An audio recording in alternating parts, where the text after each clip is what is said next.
chant the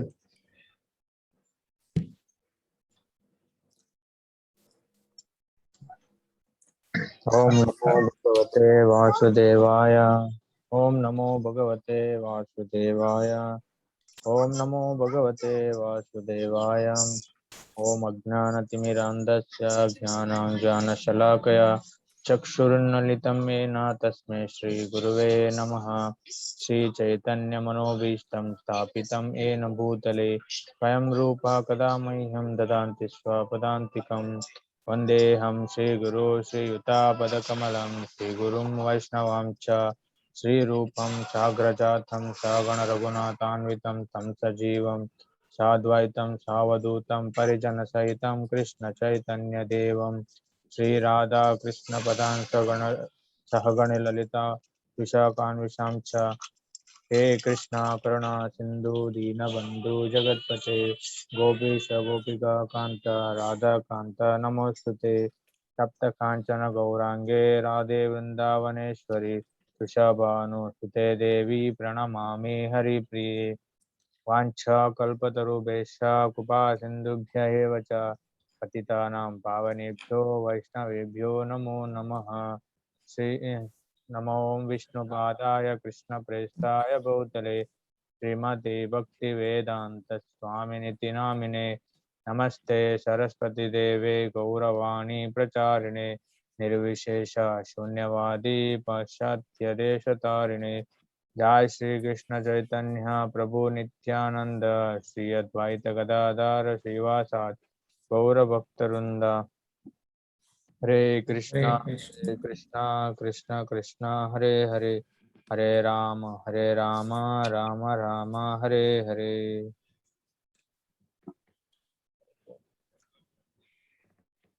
So, Hare Krishna, thank you very much for inviting me to your wonderful program. Hare Krishna, ಎಲ್ಲರಿಗೂ ಧನ್ಯವಾದಗಳು ಇವತ್ತಿನ ಪ್ರಶ್ನೋತ್ತರ ಸಮಾವೇಶಕ್ಕೆ. So ಇಂದಿನ ಸಮಾವೇಶದಲ್ಲಿ ಇಲ್ಲಿ ಒಂದು 3 ಪ್ರಶ್ನೆ ಹಾಕಿದ್ದಾರೆ. So anybody have any questions or what?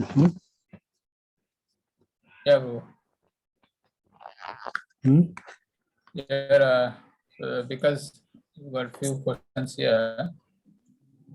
And yesterday, I think yesterday the Balaram Purnima, so mostly like in India, and in India they celebrated the Raksha Bandhan for something called Rakhi, the Rakhi.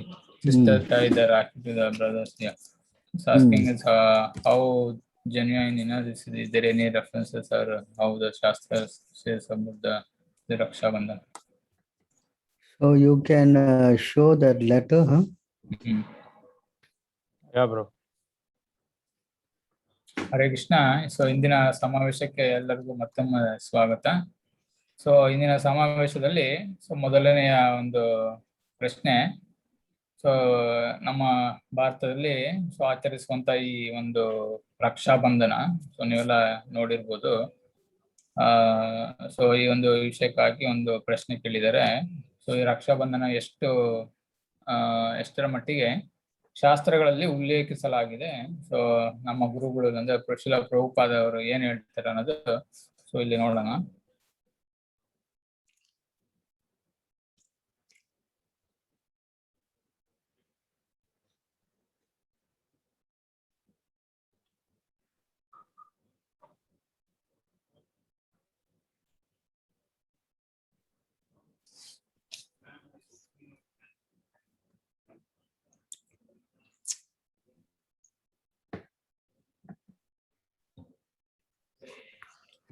Yeah, read, Harish.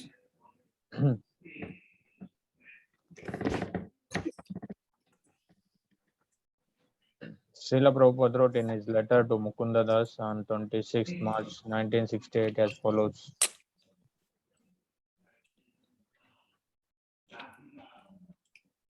Read the Kannada. Yeah, bro. Srila Prabhupad ಅವರು ಮುಕುಂದ ದಾಸ್ ಅನ್ನ ಅವರಿಗೆ ಒಬ್ಬ ಡಿವೋಟಿಗೆ ಈ ತರ letter ಬರೀತಾರೆ ಇದು ರಕ್ಷಾ ಬಂಧನದ ಬಗ್ಗೆ. So show yourself, no? Why you don't want to show yourself?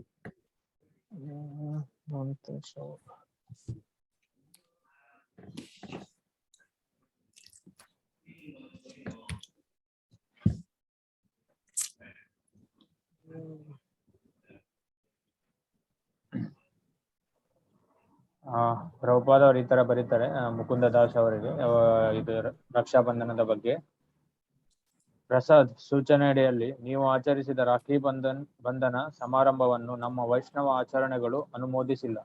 ಸಹಜವಾಗಿ ಇಂತಹ ಸಮಾರಂಭವನ್ನು ಹಿಂದೂ ಸಮುದಾಯದ ನಡುವೆ ಸಾಮಾಜಿಕ ಧಾರ್ಮಿಕ ಸಮಾವೇಶವಾಗಿ ಆಚರಿಸಲಾಗುತ್ತದೆ. ಆದರೆ ನಮ್ಮ ವೈಷ್ಣವ ಸಮುದಾಯದಲ್ಲಿ ಅಂತಹ ಆಚರಣೆ ಇಲ್ಲ. Your face half, why the camera is better, no? So you can see here, Prabhupada said that this is not Vaishnava ritual, no? So ಇಲ್ಲಿ ಶ್ರೀಲ ಪ್ರಭುಪಾದ ಅವರು ಹೇಳ್ತಾರೆ, ಸೊ ಇದು ಒಂದು ವೈಷ್ಣವ ನಮ್ಮ ಒಂದು ಸಂಘಕ್ಕೆ ಅಂದ್ರೆ ಇದು ಒಂದು ಇದಕ್ಕೆ ಅನ್ವಯ ಆಗಲ್ಲ ಅಂತ ಹೇಳಿದ್ದಾರೆ ಅವರು. So in our thing, to treat someone as brother, sister is not a very, what we say, approved method, ನಮ್ಮ ಒಂದು ಆಚರಣೆಯಲ್ಲಿ ಈ ಅಣ್ಣ ತಂಗಿ ಸೊ ಅನ್ನೋ ಒಂದು ಆಚರಣೆ ಸೊ ಅಷ್ಟಾಗಿ ಉಲ್ಲೇಖಿಸಿಲ್ಲ. Ours is to see everybody, every woman as mother. ನಮ್ಮ ಒಂದು ಈ ಸಂಪ್ರದಾಯದಲ್ಲಿ ಸೊ ಎಲ್ಲ ಒಂದು ಹೆಣ್ಣನ್ನ ಸೊ ತಾಯಿಯಾಗಿ ನೋಡುವ ರೀತಿ, ತಾಯಿಯಾಗಿ ನೋಡೋದಂತ. We have to learn how to see everybody as mother, so ನಾವು ಕಲಿಬೇಕು ಸಮಾಜದಲ್ಲಿ ಸೊ ಎಲ್ಲ ಒಂದು ಹೆಣ್ಣನ್ನ ಸೊ ತಾಯಿಯಾಗಿ ನೋಡುವಂತ ಒಂದು ಜ್ಞಾನ ನಮ್ಮಲ್ಲಿ ಬರಬೇಕು. ತಾಯಿಯಾಗಿ ನೋಡ್ಬೇಕು ಎಲ್ಲರನ್ನು. We are not trained to see other woman as sister or something, so ನಮ್ಗೆ ಕಲಿಸಿರೋಂತ ಆಚರಣೆಯಲ್ಲಿ ಸೊ ಶಾಸ್ತ್ರದಲ್ಲಿ ಸೊ ನಾವು ತಂಗಿಯಾಗಿ ನೋಡಲ್ಲ, ನಾವು ತಾಯಿಯಾಗಿ ನೋಡ್ತೀವಿ ಎಲ್ಲನ್ನು. ಎಷ್ಟು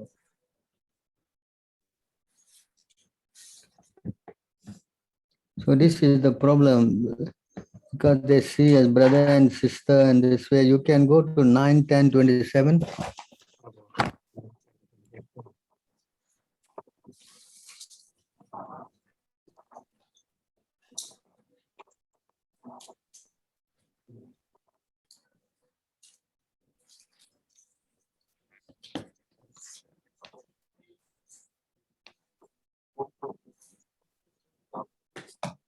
Nine, 10, 27, bro.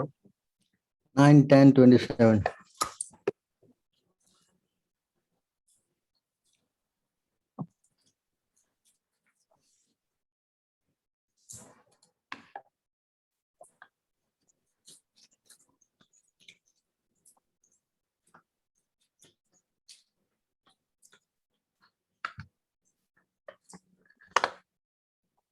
ಶ್ರೀಮದ್ ಭಾಗವತಂ 9:10-27.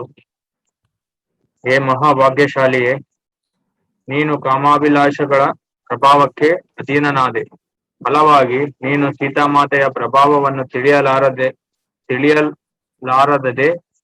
ಈಗ ಆಕೆ ಶಾಪದ ಕಾರಣದಿಂದ ಪ್ರಭು ರಾಮಚಂದ್ರನಿಂದ ಹತನಾಗಿ ಈ ಸ್ಥಿತಿಗೆ ಬಂದೆ. ಭಾವಾರ್ಥ: ಸೀತಾಮಾತೆಯು ಸ್ವತಃ ಶಕ್ತಿಶಾಲಿನಿಯಾಗಿದ್ದು ಮಾತ್ರವಲ್ಲ, ಆಕೆಯ ಅಡಿ ಹೆಜ್ಜೆಗಳನ್ನು ಅನುಸರಿಸತಕ್ಕ ಯಾವ ಸ್ತ್ರೀಯೂ ಕೂಡ ಅಷ್ಟೇ ಶಕ್ತಿಶಾಲಿಯಾಗಬಲ್ಲಳು. ವೈದಿಕ ಸಾಹಿತ್ಯದಲ್ಲಿ ಇದರ ಅನೇಕ ದೃಷ್ಟಾಂತಗಳನ್ನು ಕಾಣಬಹುದು.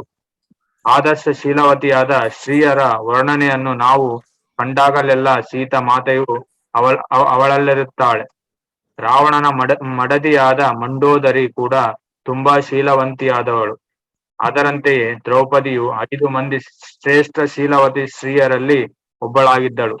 ಒಬ್ಬ ಪುರುಷನು ಬ್ರಹ್ಮ ಮತ್ತು ನಾರದರಂತಹ ಮಹಾಪುರುಷರನ್ನು ಅನುಸರಿಸಬೇಕು. ಹಾಗೆಯೇ ಸ್ತ್ರೀಯು ಸೀತಾ, ಮಂಡೋದರಿ ಮತ್ತು ದ್ರೌಪದಿಯರಂತಹ ಆದರ್ಶ ಸ್ತ್ರೀಯರ ಮಾರ್ಗ ಅನುಸರಿಸಬೇಕು. ಶೀಲಾವತಿಯಾಗಿ ಮತ್ತು ಪತಿವ್ರತೆಯಾಗಿ ಇದ್ದುಕೊಂಡರೆ ಅಂತಹ ಸ್ತ್ರೀಯು ಅತಿಮಾನುಷ ಶಕ್ತಿಯಿಂದ ತನ್ನನ್ನೇ ತನ್ನೋಪನಗೊಳಿಸಿಕೊಳ್ಳುವವಳು. ವ್ಯಕ್ತಿಯು ಪರಶ್ರೀಯಲ್ಲಿ ಕಾಮಾಭಿಲಾಷಗಳಿಂದ ಪ್ರಭಾವಿತನಾಗಬಾರದು ಎಂಬುದು ಒಂದು ನೀತಿ ತತ್ವವಾಗಿರುತ್ತದೆ. ಮಾತವ್ರತ್ ಪರಾಧರೇಷು.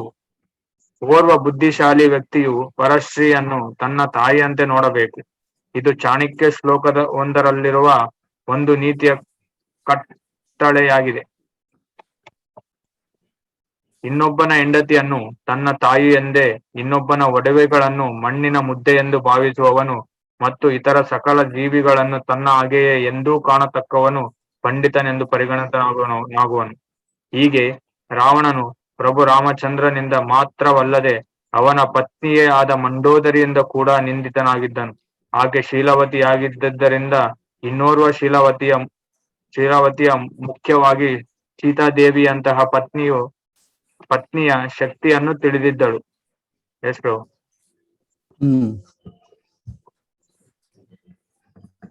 So you can see from here that one should learn how to see every other woman other than his wife as mother. So ಇಲ್ಲಿ ನಾವು ಇಲ್ಲಿ ಅರ್ಥ ಮಾಡ್ಕೊಳ್ಬೇಕು. ಸೊ ಈ ಒಂದು ಶ್ಲೋಕದಿಂದ ಎಲ್ಲಾ ಒಂದು ಹೆಣ್ಣನ್ನ ನಾವು ಸ್ತ್ರೀಯನ್ನ ತಾಯಿಯಂತೆ ಕಾಣ್ಬೇಕು. ಅಂದ್ರೆ ಯಾರು ತನ್ನ ಹೆಂಡತಿಯನ್ನು ಬಿಟ್ಟು, ಯಾರು ಮದುವೆ ಆಗಿರ್ತಾರೋ ಅವರು ಹೆಂಡತಿಯನ್ನು ಬಿಟ್ಟು ಎಲ್ಲರೂ ಅವರಿಗೆ ಸ್ತ್ರೀ ಅಂದ್ರೆ ತಾಯಿ ಸಮಾನ.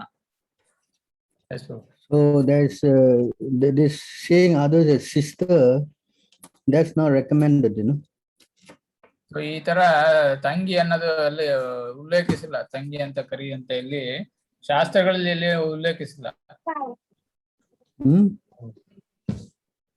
So this Rakhi thing, I don't know where it came from. ಇಲ್ಲಿ ಪ್ರಭು ಹೇಳ್ತಾರೆ, ಸೊ ಈ ಒಂದು ರಾಖಿ ಅನ್ನೋದು ಎಲ್ಲಿಂದ ಬಂದಿದೆ ಅಂತ ಗೊತ್ತಿಲ್ಲ ಅಂತ ಹೇಳ್ತಿದ್ದಾರೆ. How about Prabhu, this is like own brothers, sisters? Own brothers, sisters, that's another thing, no? Correct? Yeah. You don't tie the ragi also, you protect your sister, correct? You mean to say you have to tie the thing on and then you protect your sister, no?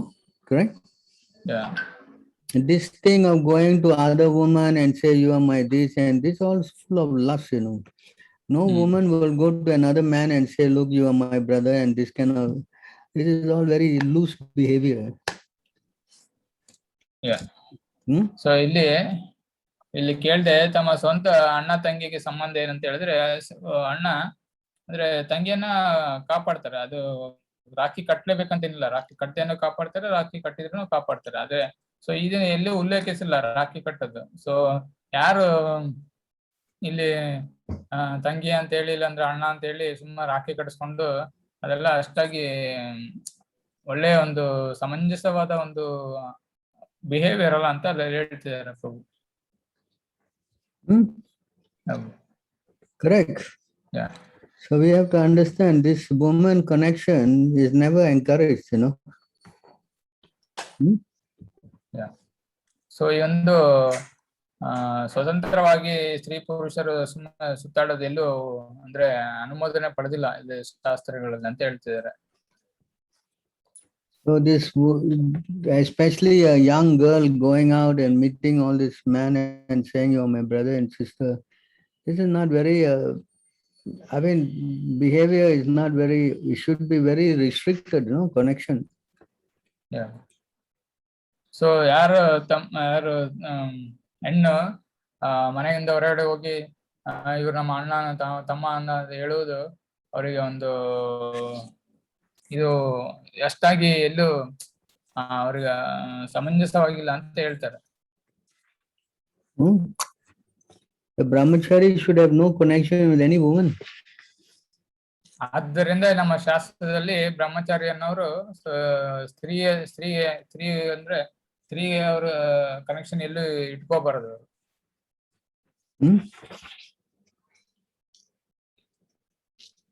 Yes or no? Yes, bro. You can go to 7:12. 7:12. Hmm.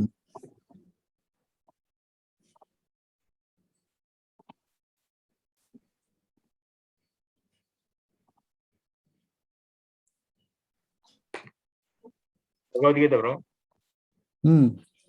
You see, you can go to 7:12, 7. 7:12, 7 Shrimad Bhagavata. Hmm. 7:12, 7.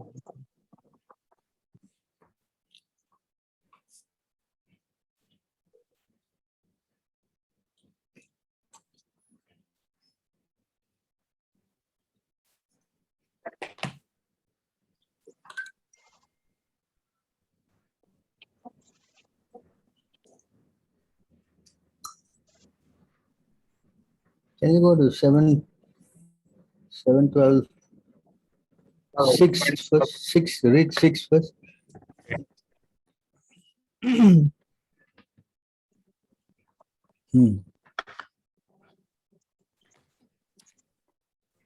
ಅನುವಾದ. ಬ್ರಹ್ಮಚಾರಿಯು ಶೀಲವಂತನಾಗಿರಬೇಕು, ಮಿತಿಹಾರಿಯಾಗಿರಬೇಕು, ಅವಶ್ಯವಾದದ್ದಕ್ಕಿಂತ ಹೆಚ್ಚಾಗಿ ಸ್ವೀಕರಿಸಬಾರದು. ಅವನು ಸದಾ ಎಂದಿರಬೇಕು. ಚತುರನಾಗಿರಬೇಕು. ಗುರುವಿನ ಬಗ್ಗೆ ಮತ್ತು ಶಾಸ್ತ್ರದ ಬಗ್ಗೆ ಸಂಪೂರ್ಣ ಶ್ರದ್ಧೆ ಇರಬೇಕು. ಇಂದ್ರಿಯಗಳನ್ನು ಸಂಪೂರ್ಣವಾಗಿ ನಿಗ್ರಹಿಸಿ ಹೆಂಗಸರ ಅಥವಾ ಹೆಂಗಸಿನ ವಶದಲ್ಲಿರುವವರ ಸಹವಾಸವನ್ನು ಎಷ್ಟು ಬೇಕೋ ಅಷ್ಟು ಮಾತ್ರ ಮಾಡಬೇಕು. ಭಾವಾರ್ಥ: ಬ್ರಹ್ಮಚಾರಿಯಾದವನು ಹೆಂಗಸರ ಜೊತೆಯಾಗಲಿ ಹೆಂಗಸರ ಚಟ ಇರುವವರ ಜೊತೆಯಾಗಲಿ ಬೆರೆಯಬಾರದು. ಅವನು ಭಿಕ್ಷೆ ಎತ್ತಲು ಹೋಗುವಾಗ ಸ್ತ್ರೀಯರ ಜೊತೆ ಮತ್ತು ಸ್ತ್ರೀಲೋಲರ ಜೊತೆ ಮಾತನಾಡಬೇಕಾಗುತ್ತದೆ. ಆಗ ಅವರ ಜೊತೆ ಬಹಳ ಹೊತ್ತು ಇರಬಾರದು ಮತ್ತು ಅವರ ಜೊತೆ ಭಿಕ್ಷೆಯ ವಿಷಯವೊಂದನ್ನು ಬಿಟ್ಟು ಹೆಚ್ಚಿಗೆ ಏನನ್ನೂ ಮಾತನಾಡಬಾರದು. ಬ್ರಹ್ಮಚಾರಿಯಾದವನು ಸ್ತ್ರೀಲೋಲರ ಸಹವಾಸ ಮಾಡುವಾಗ ಎಚ್ಚರದಿಂದಿರಬೇಕು. ಹೆಸರು. Next first. ಅನುವಾದ. ಬ್ರಹ್ಮಚಾರಿಯಾದವನು ಅಂದರೆ ಗೃಹಸ್ಥಾಶ್ರಮ ಸ್ವೀಕರಿಸಿದವನು ಹೆಂಗಸರ ಜೊತೆ ಮಾತನಾಡುವುದನ್ನು ಅಥವಾ ಹೆಂಗಸರ ಬಗ್ಗೆ ಮಾತನಾಡುವುದನ್ನು ಸಂಪೂರ್ಣವಾಗಿ ತಪ್ಪಿಸಬೇಕು. ಏಕೆಂದರೆ ಇಂದ್ರಿಯಗಳು ಸನ್ಯಾಸಿಯ ಮನಸ್ಸನ್ನು ವಿಚಲಿತಗೊಳಿಸುವಷ್ಟು ಪ್ರಬಲವಾದವು. ಭಾವಾರ್ಥ: ಮೂಲತಃ ಬ್ರಹ್ಮಚಾರ್ಯ ಎಂದರೆ ಮದುವೆಯಾಗದೇ ಇರುವುದು. ಕಟ್ಟುನಿಟ್ಟಾಗಿ ಸಂಭೋಗವಿಲ್ಲದ ವೃತವನ್ನು ಬೃಹತ್ ವೃತ ಆಚರಿಸುವುದೆಂದರ್ಥ. ಬ್ರಹ್ಮಚಾರಿಯಾದವನು ಅಥವಾ ಸನ್ಯಾಸಿಯಾದವನು ಹೆಂಗಸರ ಜೊತೆ ಮಾತನಾಡಬಾರದು. ಸ್ತ್ರೀ ಪುರುಷರ ಸಂವಾದಗಳಿಗೆ ಸಂಬಂಧಿಸಿದ ಸಾಹಿತ್ಯವನ್ನು ಓದಬಾರದು. ಆಧ್ಯಾತ್ಮಿಕ ಜೀವನದ ಮೂಲ ತತ್ವವೇ ಸ್ತ್ರೀ ಸಹವಾಸ ನಿಷೇಧ. ಹೆಂಗಸರ ಸಹವಾಸ ಮಾಡಬಾರದೆಂದು, ಅವರ ಜೊತೆ ಮಾತನಾಡಬಾರದೆಂದು ಇಡೀ ವೈದಿಕ ಸಾಹಿತ್ಯವೇ ಹೇಳುತ್ತದೆ. ಲೈಂಗಿಕ ಜೀವನವನ್ನು ತೊರೆಯಬೇಕೆಂದು ಇಡೀ ವೈದಿಕ ಸಂಪ್ರದಾಯವೇ ಹೇಳುತ್ತದೆ. ಆಗ ಅವನು ಕ್ರಮವಾಗಿ ಬ್ರಹ್ಮಚಾರ್ಯದಿಂದ ಗೃಹಸ್ಥಾಶ್ರಮಕ್ಕೆ, ಗೃಹಸ್ಥಾಶ್ರಮದಿಂದ ವಾನಪ್ರಸ್ಥಕ್ಕೂ, ವಾನಪ್ರಸ್ಥದಿಂದ ಸನ್ಯಾಸಾಶ್ರಮಕ್ಕೂ ಮುಂದುವರಿಯುವುದು. ಈ ಐಹಿಕ ಜಗತ್ತಿನ ಬಂಧನಕ್ಕೆ ಮೂಲ ಕಾರಣವಾದ ಐಹಿಕ ಸುಖವನ್ನು ತೊರೆಯಬಹುದು. ಬೃಹದ್ ವೃತ ನೇನೆಂದರೆ ವಿವಾಹ ಆಗಬಾರದೆಂದು ತೀರ್ಮಾನಿಸಿದವ. ಬೇರೆ ಮಾತುಗಳಲ್ಲಿ ಹೇಳುವುದಾದರೆ ತನ್ನ ಜೀವಮಾನ ಪರ್ಯಂತ ಲೈಂಗಿಕ ಜೀವನದಲ್ಲಿ ತೊಡಗುವುದಿಲ್ಲ ಎಂದು ತೀರ್ಮಾನಿಸಿದವ ಎಂದರ್ಥ. Next verse. ಅನುವಾದ. ಗುರುವಿನ ಹೆಂಡತಿಯು ತರುಣಿಯಾಗಿದ್ದರೆ ತರುಣನಾದ ಬ್ರಹ್ಮಚಾರಿಯು ಅವಳ ಕೈಯಲ್ಲಿ ತಲೆ ಬಾಚಿಸಿಕೊಳ್ಳುವುದಾಗಲಿ, ಎಣ್ಣೆಯಿಂದ ಮೈಯನ್ನು ಉಜ್ಜಿಸಿಕೊಳ್ಳುವುದಾಗಲಿ, ತಾಯಿಯಂತೆ ಪ್ರೀತಿಯಿಂದ ಸ್ನಾನ ಮಾಡಿಸಿಕೊಳ್ಳುವುದಾಗಲಿ ಮಾಡಬಾರದು. ಭಾವಾರ್ಥ: ಶಿಷ್ಯನ ಮತ್ತು ಗುರುಪತ್ನಿಯ ಸಂಬಂಧ ತಾಯಿ ಮಗನ ಸಂಬಂಧವಿದ್ದಂತೆ.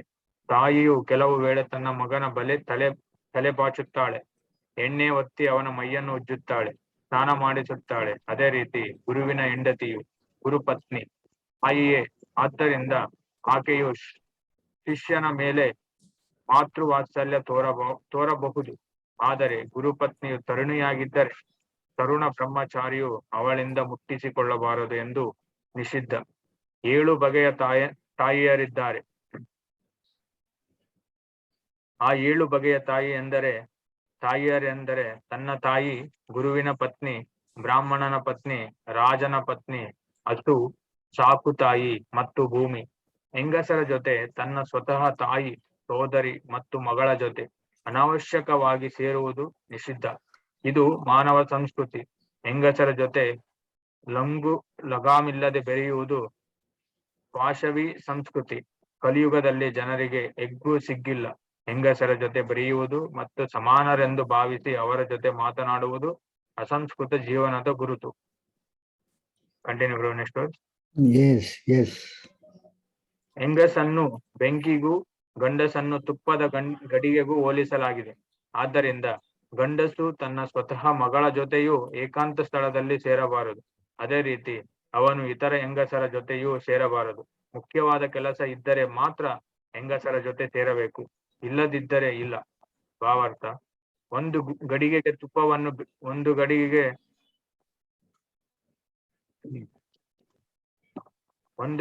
ತುಪ್ಪವನ್ನು ಬೆಂಕಿಯನ್ನು ಒಟ್ಟಿಗೆ ಇಟ್ಟರೆ ಗಡಿಗೆಯಲ್ಲಿರುವ ತುಪ್ಪ ಖಂಡಿತ ಕರಗಿ ಹೋಗುತ್ತದೆ.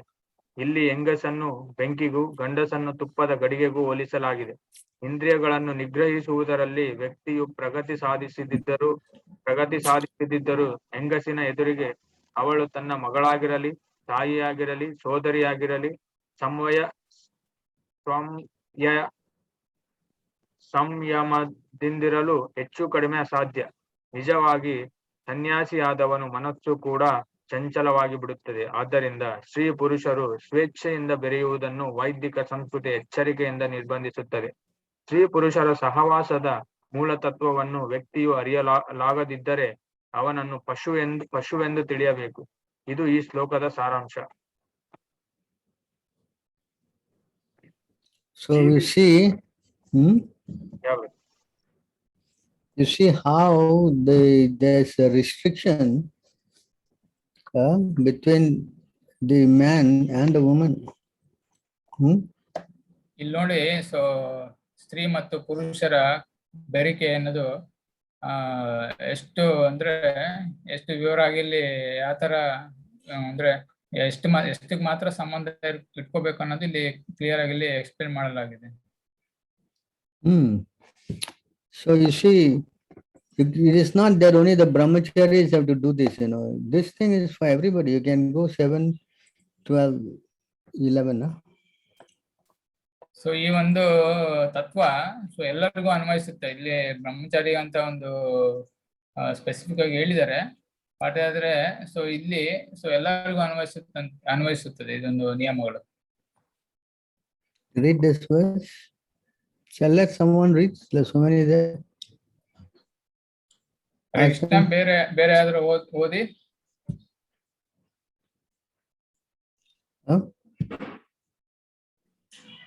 This Rishikesh Samarth. Can you read? Hello?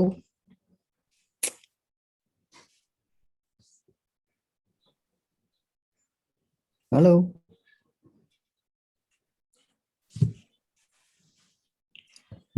Sanatan can read? Hello?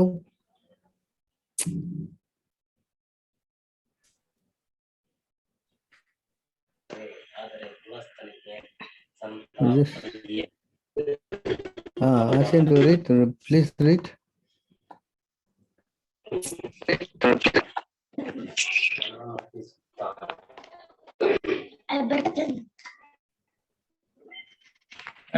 ಓದ್ತಿದ್ದೀರಾ? ಓದಿ.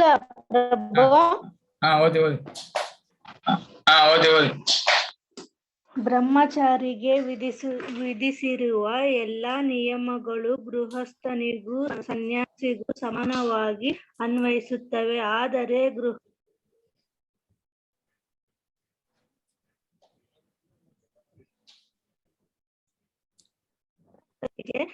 ಸಂತಾನ ತೃಪ್ತಿಗೆ ಅನುಕೂಲ ಅನ್ವಯಿಸುತ್ತಾನೆ.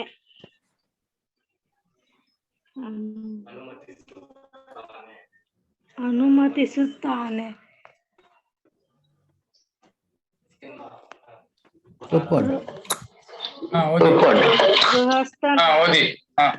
ಗೃಹಸ್ಥನಾದವನು ಯಾವ ಸಮಯದಲ್ಲಿ ಬೇಕಾದ ಸಂಭೋಗ ನಡೆಸಬಹುದು ಎಂಬ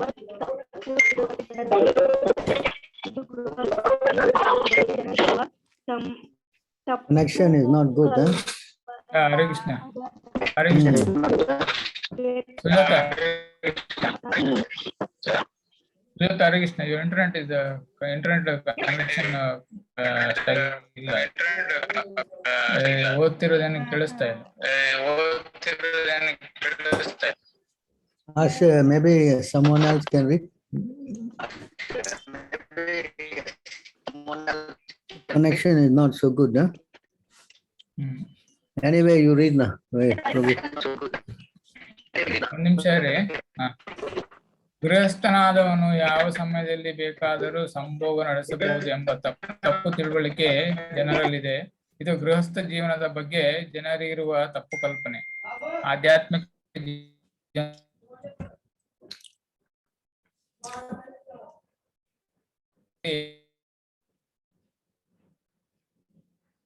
ಇರುತ್ತಾನೆ.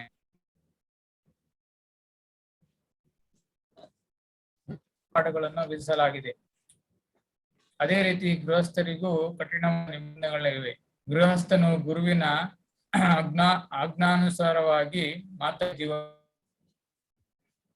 ಗೃಹಸ್ಥನು ಗುರುವಿನ ಆದೇಶಾನುಸಾರ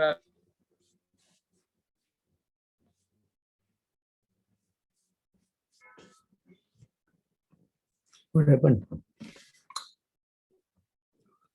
Internet cannot hear.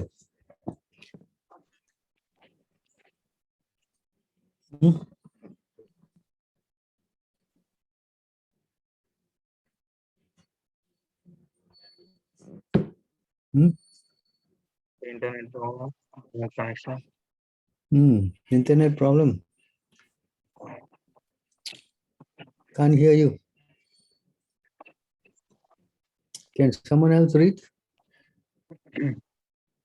ಗೃಹಸ್ಥನಾದವನು ಯಾವ ಸಮಯದಲ್ಲೂ ಬೇಕಾದರೂ ಸಂಯೋಗ ನಡೆಸಬಹುದು ಎಂಬ ತಪ್ಪು ತಿಳುವಳಿಕೆ ಜನರಲ್ಲಿದೆ.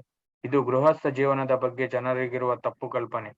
ಆಧ್ಯಾತ್ಮಿಕ ಜೀವನದಲ್ಲಿ ವ್ಯಕ್ತಿಯು ಗೃಹಸ್ಥನಾಗಿರಲಿ, ವನಪ್ರಸ್ಥನಾಗಿರಲಿ, ಸನ್ಯಾಸಿಯಾಗಿರಲಿ ಅಥವಾ ಬ್ರಹ್ಮಚಾರಿಯಾಗಿರಲಿ, ಪ್ರತಿಯೊಬ್ಬನು ಗುರುವಿನ ನಿಯಂತ್ರಣದಲ್ಲಿರುತ್ತಾನೆ.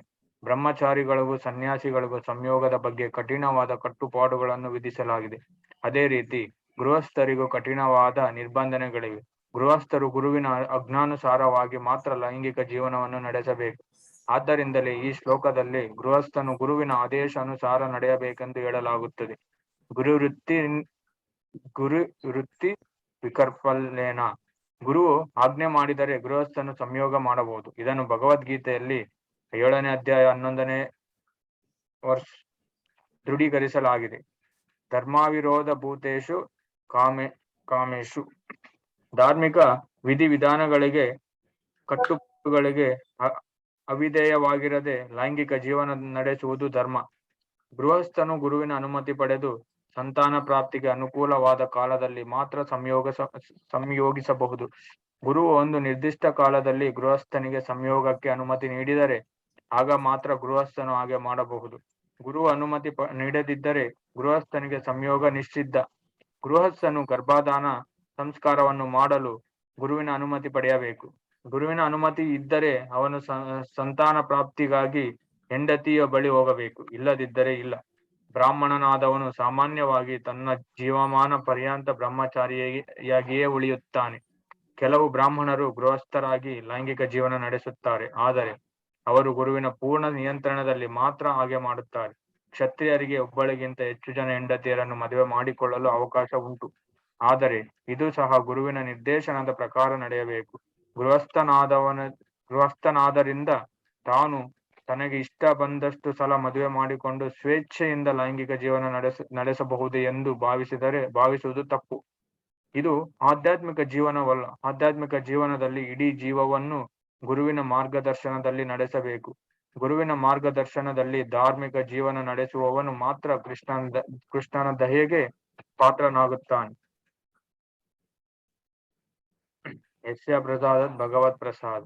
ನಾವು ಆಧ್ಯಾತ್ಮಿಕ ಜೀವನದಲ್ಲಿ ಸಾಧನೆ ಮಾಡಬಯಸಿ ಗುರುವಿನ ಆಜ್ಞಾ ಪಾಲನೆ ಮಾಡದೆ ಮನಸೋ ಇಚ್ಛೆ ವರ್ತಿಸಿದರೆ ನಮಗೆ ಯಾವ ಆಶ್ರಮವೂ ಇಲ್ಲ. ಯಸ್ಯ ಪ್ರಸಾದನ್ ನಗತೀಕ ತೋಪಿ.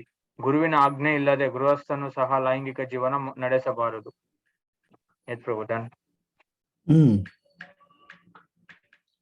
So you see how we have to be dealing with the opposite sex. Yes.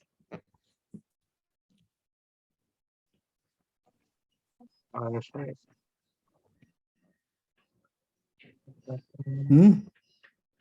Yes. Why is he translating? What happened?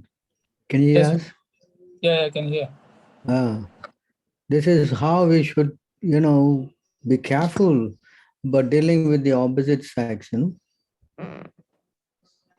So ಇಲ್ಲಿ ಸೊ ಬೇರೆ ಸ್ತ್ರೀಯರ ಹತ್ರ ಸೊ ಯಾವ ತರ ವರ್ತಿಸ್ಬೇಕಂತೇಳಿ ಇಲ್ಲಿ ಅನುಮೋದಿಸಲಾಗಿದೆ. So we have to understand this is not something that we can take very lightly, like what people are doing now.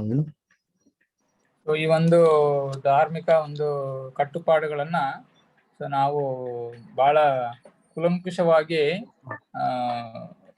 ಕಲ್ತ್ಬಿಟ್ಟು ನಾವು ಅಂದ್ರೆ ಆಚರಣೆಯಲ್ಲಿ ಇಡುವುದು ಬಹಳ ಸಮಂಜಸ ಅಂತೇಳಿ ಪ್ರಭು ಹೇಳ್ತಾ ಇದ್ದಾರೆ.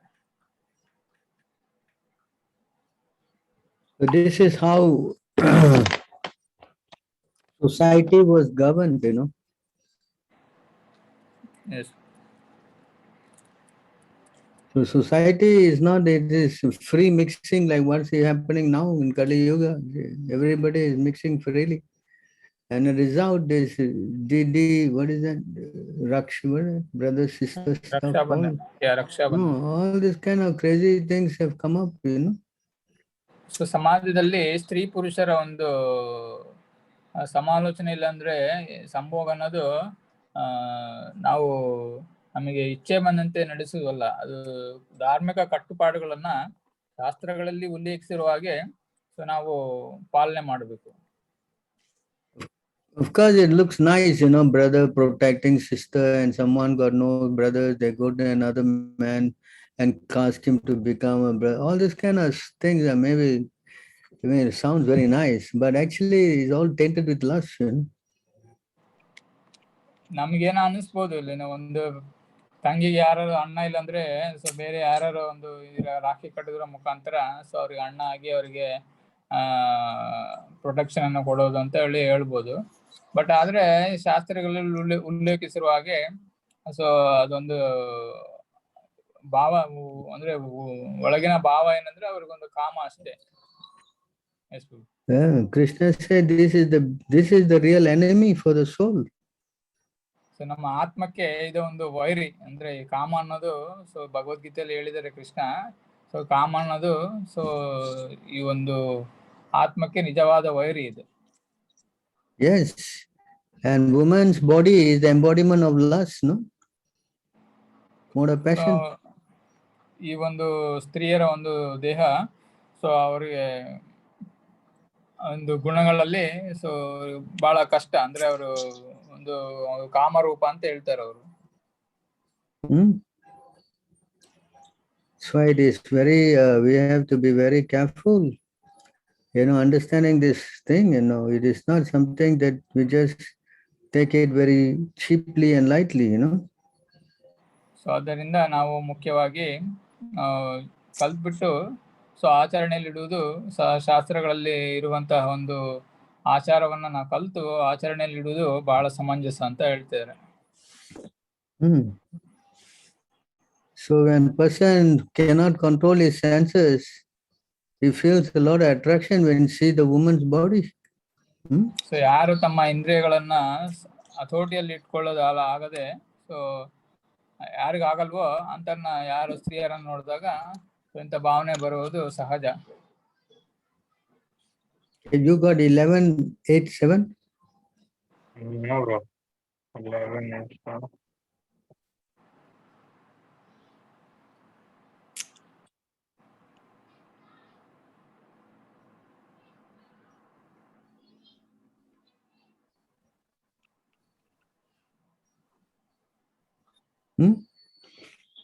How are you going to get this 11:8:7?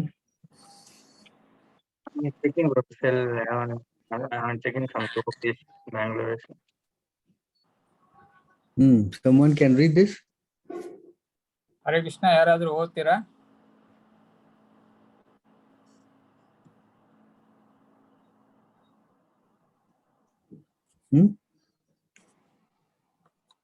ಓದಿ ಯಾರಾದ್ರೂ. Hare Krishna. Hello.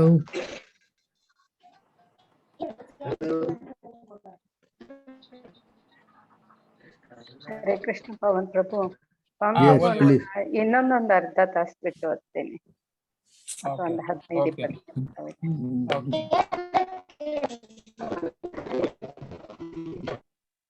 Hare Krishna, you read. ತನ್ನ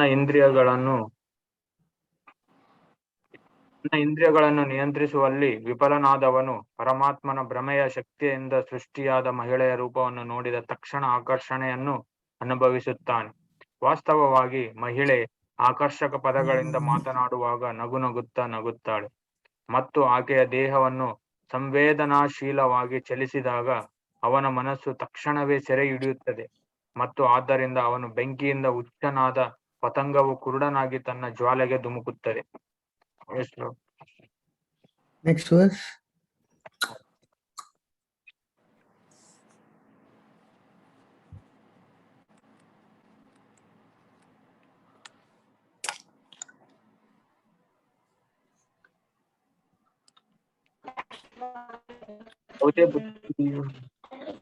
ನಂದಕಿಶೋರ್ ಪ್ರಭು ಇರಿ, ನಾ ಓದ್ತೇನೆ. ಯಾವುದೇ ಬುದ್ಧಿವಂತ ತಾರತಮ್ಯವಿಲ್ಲದ ಮೂರ್ಖ ವ್ಯಕ್ತಿಯು ತಕ್ಷಣವೇ ಚಿನ್ನದ ಆಭರಣಗಳು, ಉತ್ತಮ ಬಟ್ಟೆ ಮತ್ತು ಇತರ ಕಾಸ್ಮೆಟಿಕ್ ವೈಶಿಷ್ಟ್ಯಗಳಿಂದ ಅಲಂಕರಿಸಲ್ಪಟ್ಟ ಕಾಮ ಪ್ರಚೋದಕ ಮಹಿಳೆಯನ್ನು ನೋಡಿ ಉದ್ರೇಕಗೊಳ್ಳುತ್ತಾನೆ. ಇಂದ್ರಿಯ ತೃಪ್ತಿಗಾಗಿ ಉತ್ಸುಕನಾಗಿ ಅಂತಹ ಮೂರ್ಖನು ಎಲ್ಲಾ ಬುದ್ಧಿವಂತಿಕೆಯನ್ನು ಕಳೆದುಕೊಳ್ಳುತ್ತಾನೆ ಮತ್ತು ಉರಿಯುತ್ತಿರುವ ಬೆಂಕಿಗೆ ಧಾವಿಸುವ ಪತಂಗದಂತೆ ನಾಶವಾಗುತ್ತಾನೆ.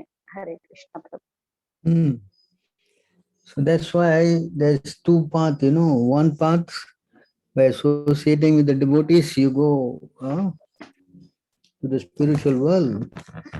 And if you associate with women, especially for sense gratification, then the path to hell is wide open, no?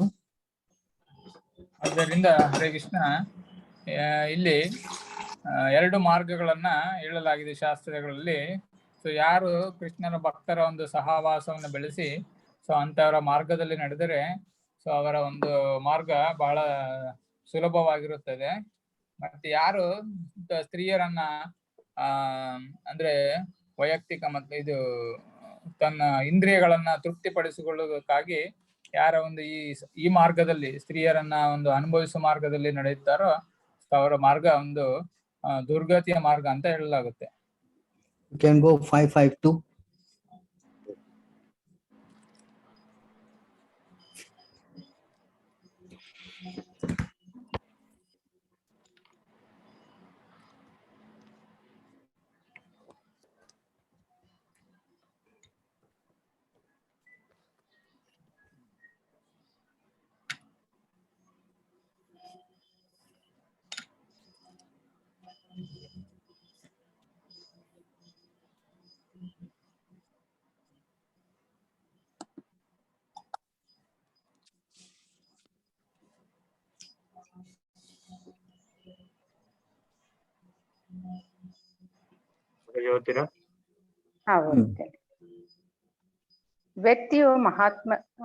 ವ್ಯಕ್ತಿಯು ಮಹಾತ್ಮರಿಗೆ ಸೇವೆಯನ್ನು ಸಲ್ಲಿಸುವುದರ ಮೂಲಕ ಮಾತ್ರವೇ ಭೌತಿಕ ಬಂಧನದಿಂದ ಮೋಕ್ಷ ಮಾರ್ಗವನ್ನು ಹಿಡಿಯಬಹುದು.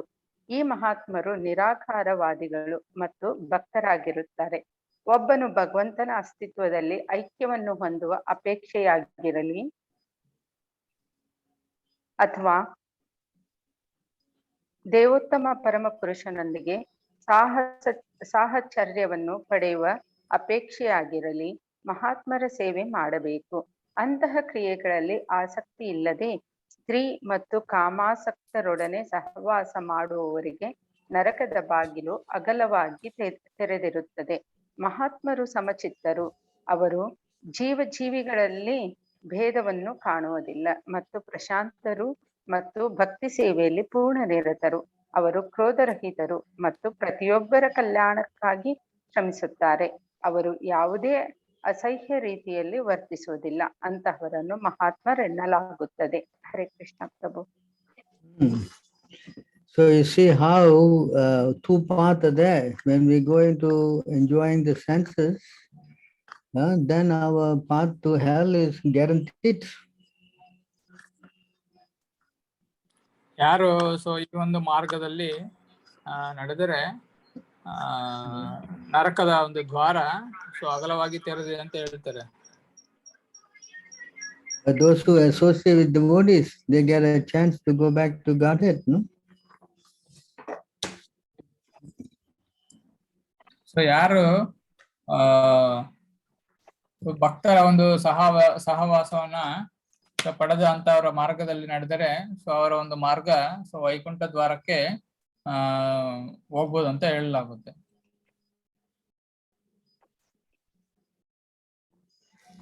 Yes. Yes. So therefore, our whole Vedic system is to restrict connection with the woman. You know, only one ashram is allowed to connect with them. That is Grihastha ashram. The brahmachari, the vanaprastha and sannyas, they are not allowed to. So ಆದ್ದರಿಂದ so ನಮ್ಮ ವರ್ಣಾಶ್ರಮ ಧರ್ಮದಲ್ಲಿ ಒಂದೇ ಒಂದು ಆಶ್ರಮ, ಅದು ಗೃಹಸ್ಥ ಆಶ್ರಮ ಮಾತ್ರ. ಸೊ ಈ ಸ್ತ್ರೀಯ ಒಂದು ಸಂಬಂಧಕ್ಕೆ ಒಂದು ಇದು allowed to, get together. ಈ ಒಂದು ಆಶ್ರಮದಲ್ಲಿ ಮಾತ್ರ ಸೊ ಅವರಿಗೆ ಒಂದು ಪರ್ಮಿಷನ್ ಕೊಡಲಾಗಿದೆ. ಬೇರೆ ಒಂದು ಆಶ್ರಮದಲ್ಲಿ ಸೊ ಬೇರೆ ಯಾವುದೋ ಒಂದು ಬಹಳ ಒಂದು ಉಲ್ಲೇಖಿಸಿಲ್ಲ ಅವ್ರ ಬಗ್ಗೆ. ಅಂದ್ರೆ ಅಷ್ಟಾಗಿ ಎಲ್ಲರಿಗೂ ನಿಯಂತ್ರಣದಲ್ಲಿರ್ಬೇಕಂತ ಹೇಳಲಾಗಿದೆ. And that also is, when a person reach 50 years old, is even in the household ashram, he has to, give the responsibility to his children, and then he has to try to become more Krishna conscious by taking shelter of a holy place, of a holy temple, like that.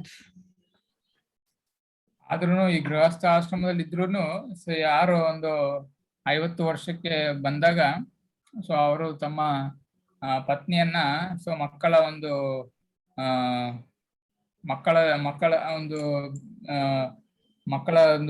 ಅವರಲ್ಲಿ ಮಕ್ಕಳ ಜೊತೆಗೆ ಬಿಟ್ಬಿಟ್ಟು so ಪತಿಯಾದಂತವರು ಈ ಒಂದು ಆಶ್ರಮವನ್ನ ತೊರೆಯಬೇಕಂತ ಹೇಳಲಾಗುತ್ತೆ.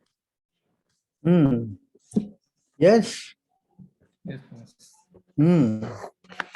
So that is how the society is organized for the gradual development of everybody to become attached to Krishna, God. So ಆದ್ದರಿಂದ so ಈ ಒಂದು ಮಾರ್ಗದಲ್ಲಿ ನಡೆದ್ರೆ ಸೊ ನಾವು ಈ ಸಮಾಜದಲ್ಲಿ ಎಲ್ಲರೂ ಒಂದು ಈ ಒಂದು ಎಲ್ಲ ಒಂದು ನಿಯಮಗಳನ್ನ ಪಾಲನೆ ಮಾಡಿ ಸೊ ಎಲ್ಲರೂ ಸಹಬಾಳ್ವೆಂದ ಇರ್ಬೋದು ಅಂತ ಹೇಳಲಾಗುತ್ತೆ. This thing is not something that you can take it very lightly. Even Lord Shiva, he also wanted to see the Mohini form of the Lord.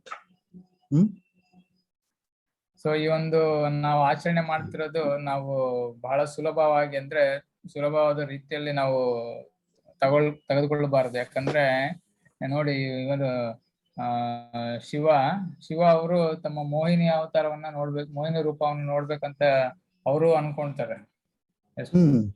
Correct. Yeah. And when he went to see the form of the Mohini, he got bewildered and he fell down practically. So ಅವಾಗ ಯಾರು lord ಅಂದ್ರೆ ಇವರು ಶಿವ ಮೋಹಿನಿ ರೂಪವನ್ನು ನೋಡ್ಬೇಕು ಅನ್ಕೊಂಡಾಗ so ಅವರು ಈ ಒಂದು ಇಂದ್ರಿಯ ತೃಪ್ತಿಗಾಗಿ ಅವರು ತೊರೆಯುತ್ತಾರೆ. So if Lord Shiva is such a powerful personality, he can get bewildered. What about common people like us? ಯಾತರ ಅಂತ ಒಂದು ಮಹಾನ್ ವ್ಯಕ್ತಿ, ಮಹಾನ್ ವೈಷ್ಣವ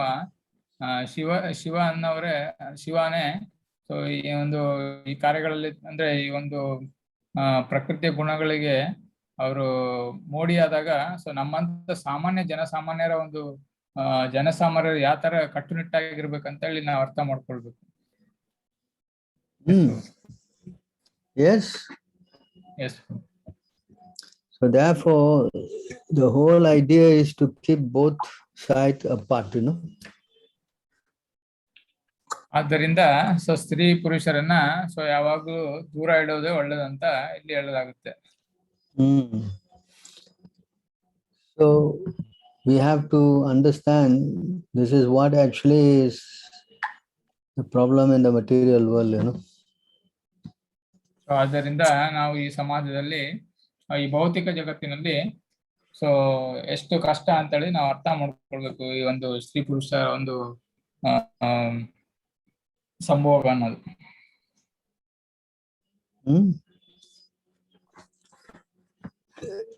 So we answered this question at length. Yes, true. So this Rakhi Bandhan is not in our line, Yeah. So ಈ ಒಂದು ರಕ್ಷಾಬಂಧನ ಅನ್ನೋದು ನಮ್ಮ ಒಂದು ಶಾಸ್ತ್ರದಲ್ಲಿ ಉಲ್ಲೇಖಿಸಿಲ್ಲ. So what is the other question? So there is a second question. So why people often say that so when the God calls them only they will they like to come to the temple. Translation. So ನಾವು ಕೆಲವೊಂದು ಸಾರಿ ನಾವು ಈ ಕೃಷ್ಣ ಪ್ರಜ್ಞಾ ಆಂದೋಲನದಲ್ಲಿ so ಬಹಳ ಅಂದ್ರೆ ಈ ಪುಸ್ತಕ ವಿತರಣೆಗಾಗಿ ನಾವು ಹೋಗ್ತಾ ಇರ್ಬೇಕಾದ್ರೆ ಇಲ್ಲಾಂದ್ರೆ ಬೇರೆ ಎಲ್ಲಾದ್ರೂ ಸಮಾಜದಲ್ಲಿ ಅಂದ್ರೆ ಜನರನ್ನ ಮೀಟ್ ಆದಾಗ ಸೊ ಬಹಳ ಜನ ಹೇಳ್ತಾರೆ ದೇವ್ರು ನಮ್ಮನ್ನು ಕರೆದ್ರೆ ಮಾತ್ರ ನಾವು ದೇವಸ್ಥಾನಕ್ಕೆ ಬರ್ತೀವಿ ಅಂತ ಹೇಳ್ತಾರೆ. ಸೊ ಅದಕ್ಕೋಸ್ಕರ ಇಲ್ಲಿ ಪ್ರಶ್ನೆ ಕೇಳಲಾಗಿದೆ. ಸೊ ಯಾಕೆ ಈ ತರ ಜನ ಹೇಳ್ತಾರೆ ಅಂತ ಇಲ್ಲಿ ಕೇಳಲಾಗಿದೆ. So God calls only they will go to the temple. Yes, that's what they will say. When the God calls only they'll come to the temple. So you must be a very big person for God to call you. Correct? So ಇಲ್ಲಿ ಹೇಳ್ತಾರೆ ನಾವು ಅಷ್ಟು ದೊಡ್ಡ ವ್ಯಕ್ತಿಗಳ ದೇವ್ರು ನಮ್ಮನ್ನು ಕರೆದ್ರೆ ಮಾತ್ರ ನಾವು ದೇವಸ್ಥಾನಕ್ಕೆ ಹೋಗ್ತೀವಿ ಅಂತ ಹೇಳಂತ ವ್ಯಕ್ತಿಗಳ ದೊಡ್ಡ ವ್ಯಕ್ತಿಗಳ ಅಂತ ಹೇಳ್ತಿದ್ದಾರೆ. So you are so big that God has to call you personally, ನಾವು ಅಷ್ಟು ದೊಡ್ಡವರ ನಾವು ದೇವ್ರು ಕರೆಯಷ್ಟು ದೊಡ್ಡವರ ನಾವು ಅಂತ ಹೇಳ್ತಿದ್ದಾರೆ. But do you know that God does not speak to anybody and everybody? So ನಮಗೆ ಮೊದಲು ಅರ್ಥ ಮಾಡ್ಕೊಳ್ಬೇಕು ದೇವ್ರು ಎಲ್ಲರ ಹತ್ರನು ಯಾವಾಗ್ಲೂ ಎಲ್ಲರ ಹತ್ರ ಮಾತಾಡಲಿಲ್ಲ ಅಂತ ಅರ್ಥ ಮಾಡ್ಕೊಳ್ಬೇಕು. Unless you are very pure, then only the Lord will call you and speak to you. ನಾವು ಯಾವಾಗ ಪಾಪಗಳಿಂದ ಮುಕ್ತರಾಗ್ತೀವೋ ಆವಾಗ ಮಾತ್ರ ದೇವರು ಸೊ ನಮ್ಮ ಜೊತೆ ಮಾತಾಡ್ತಾರೆ. But for person who is doing all kind of sinful activities, what God will have to come? How can God will come near a sinful person? So ದೇವರು ಈ ಪಾಪ ಮಾಡಿರುವಂತ ವ್ಯಕ್ತಿಗಳ ಹತ್ರ ಹೋಗಿ ಅವ್ರ ಯಾಕೆ ಮಾತಾಡ್ಬೇಕು ನೀವೇ ಹೇಳಿ. This statement is actually to tell that I know God will not call me, so therefore I no need to go to temple. That's the idea. So ಇಲ್ಲಿ ಹೇಳ್ತಾರೆ ಸೊ ದೇವರು ಅಂದ್ರೆ ಅವ್ರು ನನ್ನ ಕರೆಯೋದಿಲ್ಲ, ಸೊ ಅದಕ್ಕೋಸ್ಕರ ನಾನು ಹೋಗೋದೇ ಬೇಡ ಅಂತ ಹೇಳೋ ಒಂದು ರೀತಿ ಅಂತ ಹೇಳ್ತಿದ್ದಾರೆ. God is such a very big personality and we are so small. It is our duty to actually go and serve him. Not that he is so big to come and serve us. This is ridiculous statement. So ನಾವು ಒಂದು ಅರ್ಥ ಮಾಡ್ಕೊಳ್ಬೇಕು, ನಾವು ಬಹಳ ಒಂದು ಅಣು, ದೇವರು ಬಂದ್ಬಿಟ್ಟು ಬಹಳ ದೊಡ್ಡವರು. ಸೊ ಅಂತವ್ರದ್ದು ಮಹಾನ್ ದೊಡ್ಡ ಅಂತ ದೇವ್ರು ಬಂದ್ಬಿಟ್ಟು ನಮ್ಮನ್ನ ಚಿಕ್ಕ ಅಣುವಾಗಿರುವಂತ ನಮ್ಮನ್ನ ಕರೆಯಷ್ಟು ನಾವು ದೊಡ್ಡವ್ರೇನಲ್ಲ. Anyway, the first thing is to become grateful, ನಾವು ಮೊದಲನಾಗಿ ಕೃತಜ್ಞತೆಯಿಂದ ಇರಬೇಕು. You are taking so many things from God, is it not? ನಾವು ದೇವರಿಂದ ಬಹಳಷ್ಟು ವಸ್ತುಗಳನ್ನ ನಾವು ತಗೊಳ್ತಾ ಇದೀವಿ. Is providing you water, is providing you air, is providing you with air to breathe, huh? Yes. Food to eat. So body, in this body also provided by him. Everything is provided by him, and you are enjoying it. Is it not grateful to be going to the temple to tell him at least thank you? Hmm? So ದೇವರು ನಮ್ಗೆ ಎಲ್ಲವನ್ನು ಕೊಟ್ಟಿದ್ದಾರೆ, ಗಾಳಿ, ಬೆಳಕು, ನೀರು, ಈ ಶರೀರ, ಮತ್ತೆ ಆಹಾರ, ಊಟ ಮಾಡ್ಲಿಕ್ಕೆ ಆಹಾರ ಎಲ್ಲವನ್ನು ಕೊಟ್ಬಿಟ್ಟು, ಸೊ ನಮಗೆ ಕೃತಜ್ಞತೆ ಇಲ್ಲದೇನೆ ಸೊ ದೇವ್ರು ಬಂದು ನಮ್ಮನ್ನು ಕಾಣ್ಬೇಕಂತ ಅನ್ನೋದು ಈ ಒಂದು ಸ್ಟೇಟ್ಮೆಂಟ್ ಬಹಳ ಕ್ರೂರಿಗಳ ವಿಷಯದಲ್ಲಿ ಅಂದ್ರೆ ಬಹಳ ಒಂದು ಕೆಟ್ಟದಂತ ಹೇಳಲಾಗುತ್ತೆ. Is it not? Can you make your own food? Can you make your own rice? Can you make your own water? Tell me. ನಾವು ಸ್ವತಃವಾಗಿ ಸೊ ಈ ಆಹಾರ, ಗಾಳಿ, ನೀರು ನಾವೇನನ್ನ ತಯಾರು ಮಾಡ್ಲಿಕ್ಕೆ ಆಗುತ್ತಾ? Can you make them? So ಯಾರಾದ್ರೂ ನಾವು ಇದು ತಯಾರಿ ಮಾಡ್ಲಿಕ್ಕೆ ಆಗುತ್ತಾ ಹೇಳಿ? Nobody can make these things. So ಈ ಒಂದು ಪದಾರ್ಥಗಳನ್ನ ಯಾರು ತಯಾರು ಮಾಡ್ಲಿಕ್ಕೆ ಆಗಲ್ಲ. ಸೊ ಆದ್ದರಿಂದ ದೇವರಲ್ಲಿ ಹೋಗಿ, ದೇವಸ್ಥಾನಕ್ಕೆ ಹೋಗಿ ನಾವು ಕೃತಜ್ಞತೆ ಹೇಳೋದು ಬಹಳ ಮುಖ್ಯ. Krishna said, I am seed giving father for all living entities. So Krishna ಭಗವದ್ಗೀತೆಯಲ್ಲಿ ಹೇಳ್ತಾರೆ, ನಾನು ಎಲ್ಲರೂ ಬೀಜವನ್ನು ಕೊಡುವಂತ ನಾನು ಒಂದು ತಂದೆ ಅಂತ ಹೇಳ್ತಾರೆ. So everything is coming from him, and we are using everything. An intelligent person will at least, he will be grateful and he will say, thank you, my Lord. Yes. ನಾವು ಎಲ್ಲವನ್ನು ಅವರಿಂದನೇ ಪಡ್ಬಿಟ್ಟು, ಎಲ್ಲವನ್ನು ನಾವು ನಮ್ಮ ಒಂದು ಇಂದ್ರಿಯಗಳ ಒಂದು ತೃಪ್ತಿಗಾಗಿ ಅನುಭವಿಸ್ಬಿಟ್ಟು, ಸೊ ನಾವು ಯಾರು ಬುದ್ಧಿ ಇರುವಂತ ವ್ಯಕ್ತಿಗಳು ಸೊ ದೇವರಲ್ಲಿ ಹೋಗಿ ಕೃತಜ್ಞತೆ ಸಲ್ಲಿಸುವುದು ಸೊ ಬಹಳ ಉತ್ತಮ ಅದು. And because we can, of course, God is everywhere, but we cannot see him. So ದೇವರು ಎಲ್ಲ ಕಡೆನೂ ಇದ್ದಾರೆ, ಬಟ್ ಆದ್ರೆ ನಾವು ದೇವ್ರನ್ನ ನೋಡಲ್ವಲ್ಲ ಎಲ್ಲ ಕಡೆ. Because of our contaminated consciousness, we are full of lust. We cannot see God even in our own heart. ನಾವು ಕಾಮಾವೃತರಾಗಿರೋದ್ರಿಂದ ಸೊ ನಮ್ಮ ಆತ್ಮ, ನಮ್ಮ ಪರಮಾತ್ಮ ನಮ್ಮಲ್ಲೇ ಇದ್ದಾನೆ, ಬಟ್ ಆದ್ರೂ ನಾವು ನೋಡೋದೇ ಇಲ್ವಾ, ನೋಡಲ್ಲ. So because we cannot see God, so he manifests himself in the form of some archer stone in the temple for us to reciprocate. So ನಾವ್ ಎಲ್ಲಾ ಕಡೆ ದೇವ್ರನ್ನ ನೋಡಕ್ ಆಗೋದಿಲ್ಲ ಅಲ್ವಾ, ಅದಕ್ಕೋಸ್ಕರ ಸೊ ದೇವ್ರು ಈ ಒಂದು ಅರ್ಚಾ ಮೂರ್ತಿಯಲ್ಲಿ ಸೊ ದೇವಸ್ಥಾನದಲ್ಲಿ so ನೆಲೆಯಾಗಿರ್ತಾರೆ. So when he manifests himself as the deity, and we go there and Krishna says, you come and bow down to me, you pay homage to me. In Bhagavad Gita you can take out 934. So ದೇವರು so ಎಲ್ಲಾ ಕಡೆ ಇರ್ತಾರೆ, ಆದ್ರೆ so ನಾವು ನೋಡಕ್ ಆಗೋದಿಲ್ಲಲ್ಲ, ನಾವು ಕಾಮದಿಂದ ತುಂಬಿರೋದ್ರಿಂದ so ದೇವರು ಎಲ್ಲರಿಗೂ ಕಾಣುವುದಿಲ್ಲ.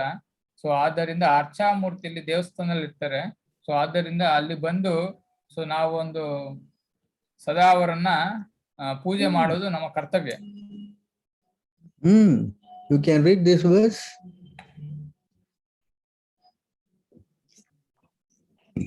Anybody want to read? Priyavani want to read?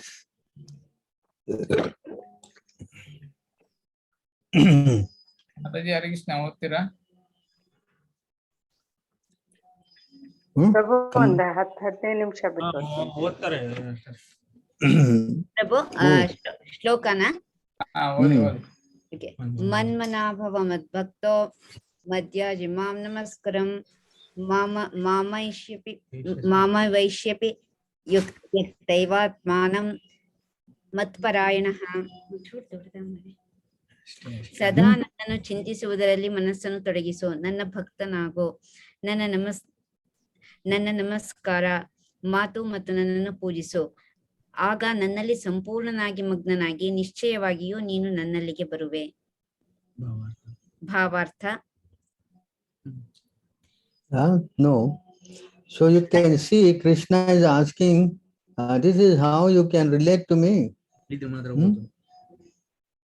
ಇಲ್ಲಿ ಕೃಷ್ಣ ಹೇಳ್ತಿದ್ದಾರೆ, ಸೊ ನಾನು ಯಾವ ತರ ಪೂಜೆ ಮಾಡ್ಬೇಕು ಅಂತ ಇಲ್ಲಿ ಅವ್ರು ಹೇಳ್ತಿದ್ದಾರೆ. Hmm? Yes, Prabhu. So therefore, worshipping the deity in the temple is a very important aspect for us to relate with God. Because we cannot see him everywhere. So he manifests like this. So ದೇವರನ್ನ ನಾವು ಪೂಜೆ ಮಾಡೋದು ಎಷ್ಟು ಬಹಳ ಒಂದು ಮುಖ್ಯವಾದ ಅಂತೇಳಿ ದೇವಸ್ಥಾನದಲ್ಲಿ ಪೂಜೆ ಮಾಡಿ ಒಂದು ಅರ್ಚಾ ವಿಗ್ರಹವನ್ನ ಪೂಜೆ ಮಾಡೋದು ಬಹಳ ಒಂದು ಮುಖ್ಯವಾಗಿ ನಾವು ದೇವರಲ್ಲಿ ಕನೆಕ್ಟ್ ಆಗ್ಲಿಕ್ಕೆ ಬಹಳ ಒಂದು ಉತ್ತಮವಾದ ಒಂದು ಮಾರ್ಗ. Suppose you are a parent and you are giving your child so many things, and the child don't even reciprocate and say thank you also to you, or come and see you, how you will feel? ಇವಾಗ ನೋಡಿ, ತಂದೆ ತಾಯಿ ಮಕ್ಕಳಿಗೆ ಬಹಳಷ್ಟು ರೀತಿಯಲ್ಲಿ ಅವ್ರನ್ನ ನೋಡ್ಕೊಳ್ತಾರೆ. So ಇವಾಗ ಮಗುವಿಗೆ ಕೃತಜ್ಞತೆ ಇಲ್ಲದೇನೆ ಸೊ ತಂದೆ ತಾಯಿಗೆ ಒಂದು ಧನ್ಯವಾದಗಳನ್ನ ಹೇಳದೇನೆ ಸೊ ತನ್ನ ಪಾಡಿಗೆ ತಾನೇ ಇದ್ರೆ ಸೊ ತಂದೆ ತಾಯಿಗಳಿಗೆ ನೋವಾಗಲ್ವಾ? Can you understand? So how the Lord, who is our Supreme Father, who is doing so much for us, and he has to call us? This is not very correct, no? So ನಮ್ಮ ಒಂದು ತಂದೆ so ದೇವತಾ Krishna so ತಮ್ಮ ತಂದೆ so ನಮ್ಗೆ ಎಲ್ಲವನ್ನು ಕೊಟ್ಟಿದ್ದಾರೆ. ಅಂತವರಿಗೆ ನಾವು ಹೋಗಿ ಕೃತಜ್ಞತೆ ಹೇಳ್ದೇನೆ ಸೊ ನಾವು ಅವರೇ ಬಂದು ನಮ್ಮನ್ನು ನೋಡ್ಬೇಕು ಅನ್ನೋದು ಎಷ್ಟು ಸಮಂಜಸ, ನೀವೇ ಹೇಳಿ.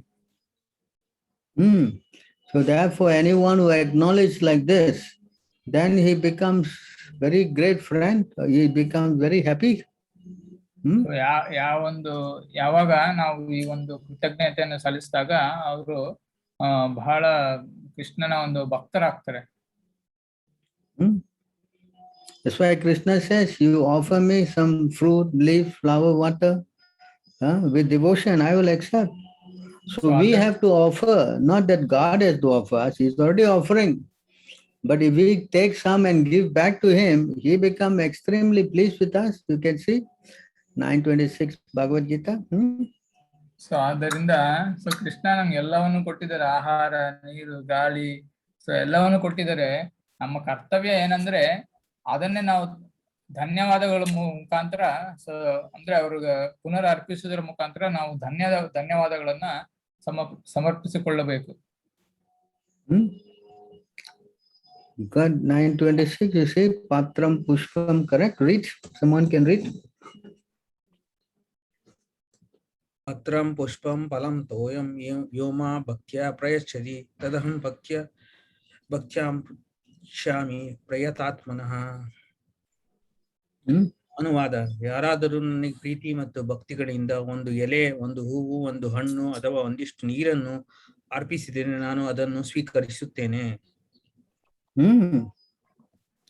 But on the other hand, if you don't want to acknowledge, you don't care, you are waiting for God to call you, then this will what happen. 9:24.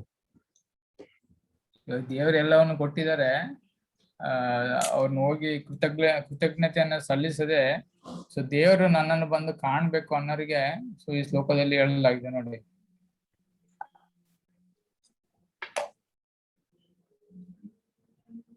Hare Krishna. ಅಹಂ ಹಿ ಸರ್ವ ಯಜ್ಞಾನಾಂ ಭೋಕ್ತಾ ಚ ಪ್ರಭುರೇವ ಚ ನ ತು ಮಾಮಭಿಜಾನಾಂತಿ ತಂತೆ ನಾತಶ್ಚವಂತಿ ತೇ. ಅನುವಾದ: ನಾನೊಬ್ಬನೇ ಎಲ್ಲಾ ಯಜ್ಞಗಳ ಭೋಕ್ತಾರನು ಮತ್ತು ಯಜಮಾನನು. ಆದುದರಿಂದ ನನ್ನ ನಿಜವಾದ ದಿವ್ಯ ಸ್ವಭಾವವನ್ನು ಗುರುತಿಸದವರು ಪತನ ಹೊಂದುತ್ತಾರೆ. You see, this is the result. If you don't acknowledge the Lord as the enjoyer, the master, the one who is actually maintaining us, then we will fall down. God will not fall down. We will fall down. Yes. ಯಾರು ನಮ್ಮನ್ನ ಎಲ್ಲರೂ ಇವರು ಯಾರು ಕೃಷ್ಣರ ಎಲ್ಲದಕ್ಕೂ ಯಜಮಾನರು. So ಅಂತವ್ರನ್ನ ನಾವು ಗುರುತಿಸದೆ ಹೋದ್ರೆ ನಾವು ಪತನ ಹೊಂದೋದು ನಿಶ್ಚಯ. So it's our duty to go and serve. The serving means what? We have to go there. Correct? ಸೇವೆ ಮಾಡ್ಬೇಕಂದ್ರೆ ಸೇವೆ ಮಾಡೋದು ನಮ್ಮ ಕರ್ತವ್ಯ. ಸೊ ಸೇವೆಯನ್ನ ನಾವು ದೇವರಿಗೆ ಅರ್ಪಿಸ್ಕೊಳ್ಬೇಕು. ಸೇವೆ ಮುಖಾಂತರ ದೇವರನ್ನ ತೃಪ್ತಿ ಪಡಿಸ್ಕೊಳ್ಬೇಕು. Can you go to 647 Bhagavad Gita?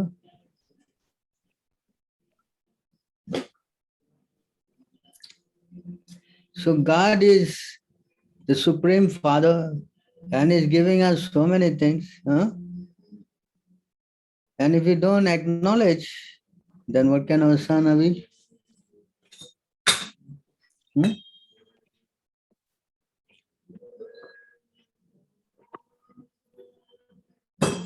Can you go to the purport? Ya Esham Purusham Shakshat. Yeah, this was. You can read this. या येषां पुरुषं साक्षात् आत्मप्रभवम् ईश्वरं न भजन्तव जानन्ति स्म स्वानाद् भ्रष्टा सनत्पदः. याರು ಎಲ್ಲ स्थानात् भ्रष्टति भ्रष्टः पतन्ति अधः. भ्रष्टः पतन्ततः. Can you read the translation? ಯಾರು ಎಲ್ಲಾ ಜೀವಿಗಳ ಮೂಲವಾದ ಆದಿಪುರುಷನಿಗೆ ಸೇವೆಯನ್ನು ಸಲ್ಲಿಸುವುದಿಲ್ಲವೋ ಮತ್ತು ಈ ವಿಷಯದಲ್ಲಿ ತನ್ನ ಕರ್ತವ್ಯವನ್ನು ನಿರ್ಲಕ್ಷಿಸುವನೋ ಅವನು ನಿಶ್ಚಯವಾಗಿಯೂ ತನ್ನ ಸಹಜ ಸ್ವರೂಪದಿಂದ ಪತನ ಹೊಂದುವನು.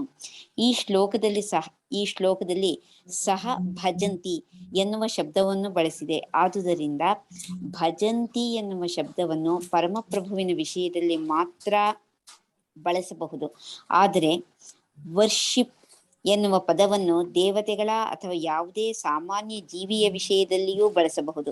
ಶ್ರೀಮದ್ ಭಾಗವತದಿಂದ ತೆಗೆದುಕೊಂಡ ಶ್ಲೋಕದಲ್ಲಿ ಅವಜಾನಂತಿ ಎನ್ನುವ ಶಬ್ದವನ್ನು ಭಗವದ್ಗೀತೆಯಲ್ಲೂ ಬಳಸಿದೆ. ಅವಜಾನಂತಿ ಮಾ ಮೂಢಾಹ, ಮೂರ್ಖರು ಮತ್ತು ದುಷ್ಟರು ಮಾತ್ರ ದೇವೋತ್ತಮ ಪರಮಪುರುಷನಾದ ಶ್ರೀಕೃಷ್ಣನನ್ನು ನಿಂದಿಸುತ್ತಾರೆ. ಇಂತಹ ಮೂರ್ಖರು ಭಗವಂತನ ವಿಷಯದಲ್ಲಿ ಸೇವಾ ಮನೋಭಾವವಿಲ್ಲದೆ ಭಗವದ್ಗೀತೆಯನ್ನು ಕುರಿತು ವ್ಯಾಖ್ಯಾನ ಬರೆಯಲು ಹೊರಡುತ್ತಾರೆ. ಇದರ ಪರಿಣಾಮವಾಗಿ ಅವರಿಗೆ ಭಜಂತಿ ಎನ್ನುವ ಶಬ್ದಕ್ಕೂ ವರ್ಷಿಪ್ ಎನ್ನುವ ಶಬ್ದಕ್ಕೂ ಇರುವ ವ್ಯತ್ಯಾಸವು ಸರಿಯಾಗಿ ಅರ್ಥವಾಗುವುದಿಲ್ಲ. ಎಲ್ಲಾ ಬಗೆಯ Okay. Finish that paragraph. Now you go to 3:12.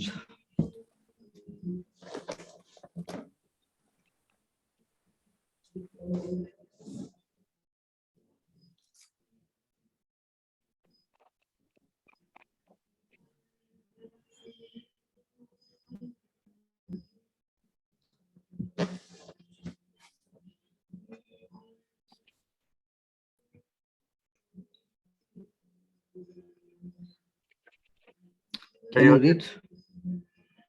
ಮತ್ತೆ ಓದಿ ಶ್ಲೋಕನ ಓದಿ ಅನುವಾದ ಓದಿ. ಶ್ಲೋಕ I am not getting. The ಅನುವಾದ ಇಸ್ ಇಟ್? yes ಮತ್ತೆ ಓದಿ.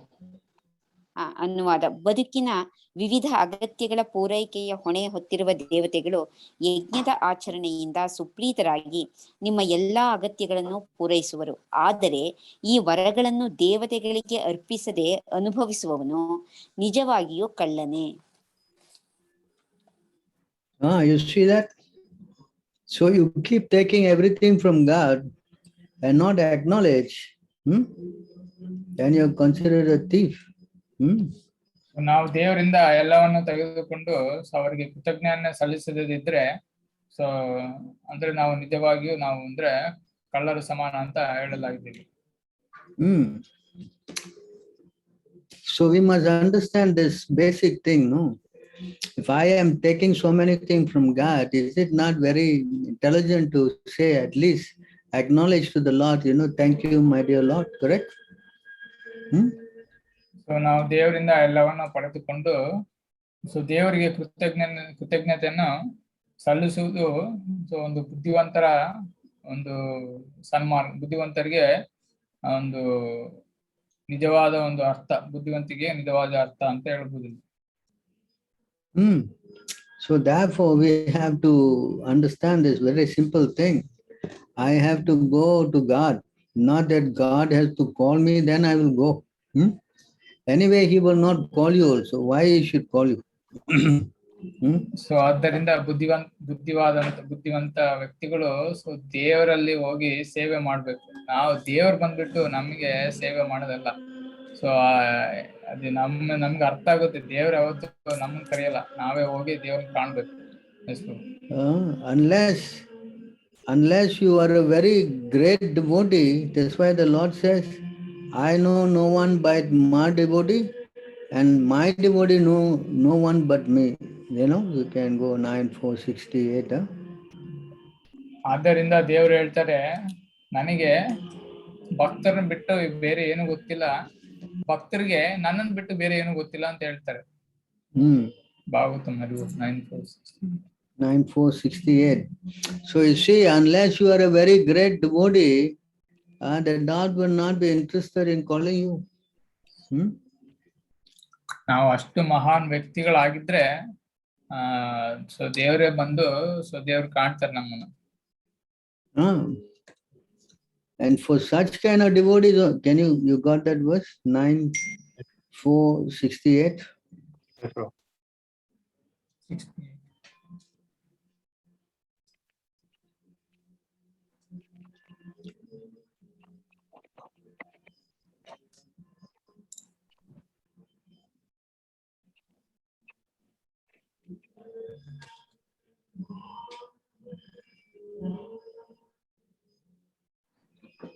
ಹರೇ ಕೃಷ್ಣ. ಶುದ್ಧ ಭಕ್ತನು ಸದಾ ನನ್ನ ಹೃದಯ ನಿವಾಸಿಯಾಗಿರುವನು, ನಾನು ಸದಾ ಶುದ್ಧ ಭಕ್ತನ ಹೃದಯ ನಿವಾಸಿಯಾಗಿರುವನು. ನನ್ನನ್ನು ಹೊರತು ಅನ್ಯ ಒಂದನ್ನು ನನ್ನ ಭಕ್ತರು ಅರಿಯರು, ಭಕ್ತರನ್ನು ಹೊರತುಪಡಿಸಿ ಬೇರೊಂದನ್ನು ನಾನು ಅರಿಯನು.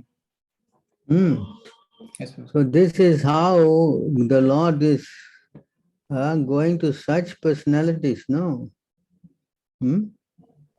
ಸೊ ಇಂಥ ಒಂದು ದೇವರನ್ನೇ ಧ್ಯೇಯವಾಗಿದ್ದನ್ನ ಜೀವನದ ಧ್ಯೇಯವಾಗಿ ನಿಂತ್ಕೊಂಡು ಅವರಿಗೆ ಸೇವೆ ಮಾಡುವವರನ್ನು ಮಾತ್ರ ಸೊ ದೇವರು ಅವರನ್ನು ಹೋಗಿ ಕಾಣುತ್ತಾರೆ ಅಂತ ಹೇಳಲಾಗಿದೆ.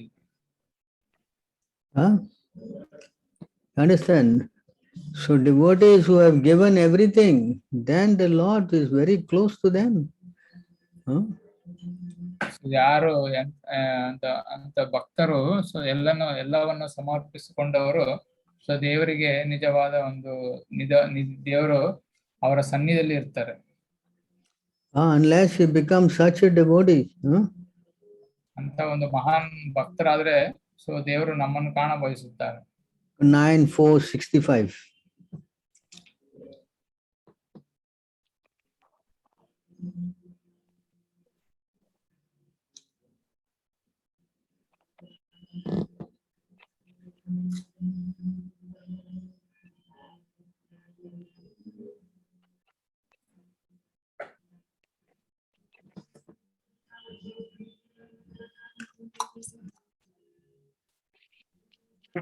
ಅನುವಾದ.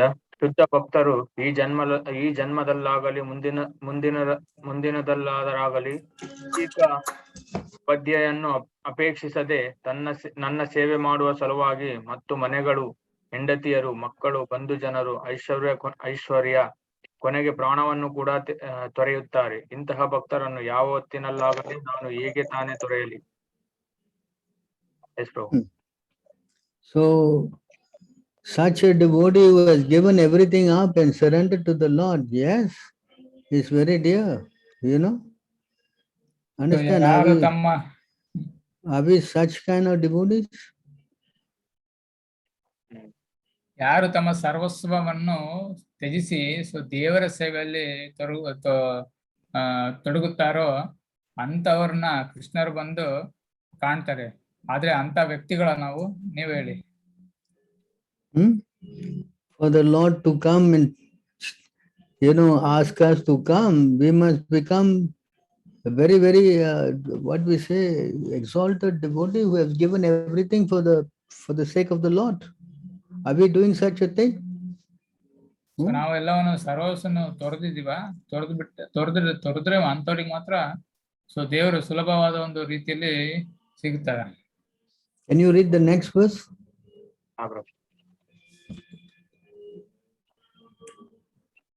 ವೆಂಕಟೇಶ್ವರ ಪ್ರಭು ನಾವು ಓದ್ತೇನೆ. ಪತಿವ್ರತೆಯರಾದ ಸ್ತ್ರೀಯರು ತಮ್ಮ ಸಭ್ಯ ಗಂಡಂದಿರನ್ನು ಸೇವೆಯಿಂದ ತಮ್ಮ ಅಧೀನಕ್ಕೆ ತಂದುಕೊಳ್ಳುತ್ತಾರೆ. ಹಾಗೆಯೇ ಪ್ರತಿಯೊಬ್ಬರಿಗೂ ಸಮನಾದ ಹಾಗೂ ಹೃದಯಾಂತರಾಳದಿಂದ ನನ್ನಲ್ಲಿ ಪೂರ್ಣ ಪ್ರೇಮವಿಟ್ಟಿರುವ ಶುದ್ಧ ಭಕ್ತರು ನನ್ನನ್ನು ತಮ್ಮ ಅಧೀನಕ್ಕೆ ತಂದುಕೊಳ್ಳುತ್ತಾರೆ. Hare Krishna. So to come to the point of controlling the Lord, you must become very, very, what we say, surrendered. So ದೇವರು ನಮ್ಮ ಅಧೀನಕ್ಕೆ ಬರ್ಬೇಕು ಅಂದ್ಕೊಂಡ್ರೆ, ಸೊ ಅಂತ ಒಂದು ಸ್ಟೇಜ್ ಇದೆ ಅಲ್ಲ, ಸೊ ಬಹಳ ದೊಡ್ಡದು. ಸೊ ಅಂತ ಸ್ಟೇಜಿಗೆ ನಾವು ಬಂದಿದೀವಾ? Are you in that stage to control God? So ನಾವೊಂದು ಆ ಒಂದು ಲೆವೆಲ್ಗೆ ಬಂದಿದೀವಾ ಅಂತ ಕೇಳ್ತಾರೆ, ಹೇಳಿ. Actually, those who are very much addicted to sense gratification, they are not interested in God. That's why they say statements like this: God must call me, then I will come. But you're not interested to go there. That's the reason. ಯಾರು ತಮ್ಮ ಇಂದ್ರಿಯ ತೃಪ್ತಿಗಳನ್ನ ತೃಪ್ತಿಪಡಿಸಿಕೊಳ್ಳೋದಕ್ಕಾಗಿ ಈ ಒಂದು ಭೌತಿಕ ಜಗತ್ತಿನಲ್ಲಿ ನಿರಂತರ ಆಗಿರ್ತಾರೋ ಅಂತವ್ರಿಗೆ ದೇವರನ್ನು ನೋಡುವ ಒಂದು ವಿಷಯ ಇರೋದಿಲ್ಲ. ಅದಕ್ಕೆ ಆ ಒಂದು ಕಾರಣಕ್ಕಾಗಿಯೇ ಸೊ ಈ ಒಂದು ಪ್ರಶ್ನೆಯನ್ನ ಅವರು ಮುಂದಿಡ್ತಾರೆ. You go to Bhagavad Gita 2:44.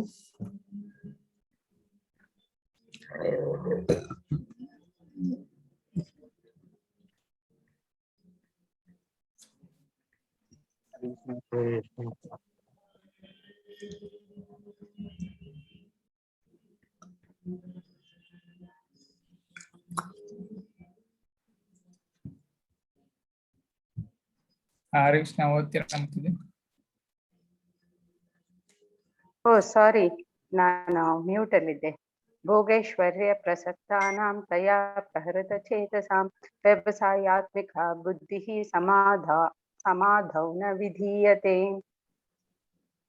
ಅನುವಾದ: ಭೋಗ ಮತ್ತು ಪ್ರಾಪಂಚಿಕ ಸಂಪತ್ತಿಗೆ ಅತಿಯಾಗಿ ಅಂಟಿಕೊಂಡಿರುವವರಲ್ಲಿ ಮತ್ತು ಇಂತಹ ವಿಷಯಗಳಿಂದ ಚಿತ್ತಭ್ರಮಣೆಯಾದವರಲ್ಲಿ ಭಗವಂತನ ಭಕ್ತಿ ಸೇವೆಗಾಗಿ ದೃಢ ಸಂಕಲ್ಪವು ಇರುವುದಿಲ್ಲ.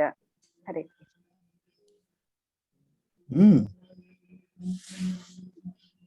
So this is what happens. The moment he can enjoy the material world with sense gratification, then he will not be interested in God. He cannot get any God consciousness, you know.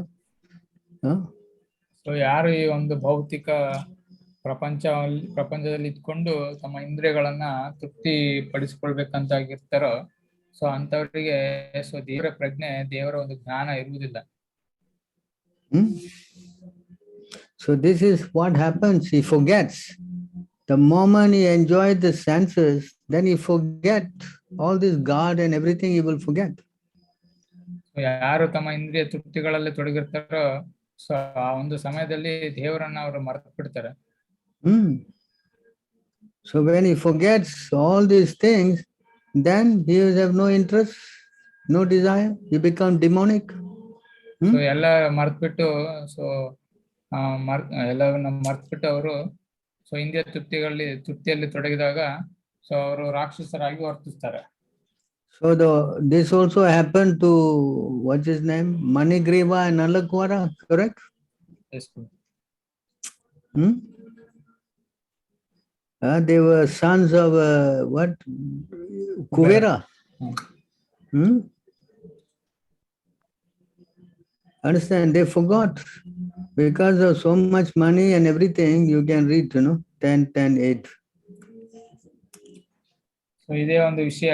So ಅವರು ಭೋಗಾಸಕ್ತಿಯಲ್ಲಿ ತೊಡಗಿದಾಗ ಯಾರು ನಳಕುಬೇರ ಅವರು ಕುಬೇರನ ಮಕ್ಕಳು. So ಈ ಒಂದು ಇಂದ್ರಿಯ ತೃಪ್ತಿಯಲ್ಲಿ ತೊಡಗಿದಾಗ ಅವರು ದೇವರನ್ನ ಮರ್ತು ಬಿಡ್ತಾರೆ. ಸೊ ಇಲ್ಲಿ ನೋಡ್ಬೋದು ಇಲ್ಲಿ.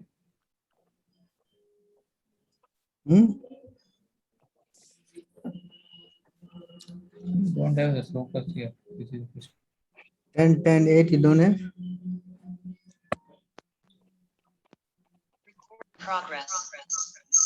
Don't have, huh? So how to read this, huh? So anyway, you say the person who is very much addicted to sense gratification, so ಯಾರು ತಮ್ಮ ಇಂದ್ರಿಯ ತೃಪ್ತಿಯಲ್ಲಿ ತೊಡಗಿರ್ತಾರೋ, and God will cover their intelligence. They So cannot our- see, cannot go to God consciousness. So ಅವರ ಒಂದು ಜ್ಞಾನವನ್ನು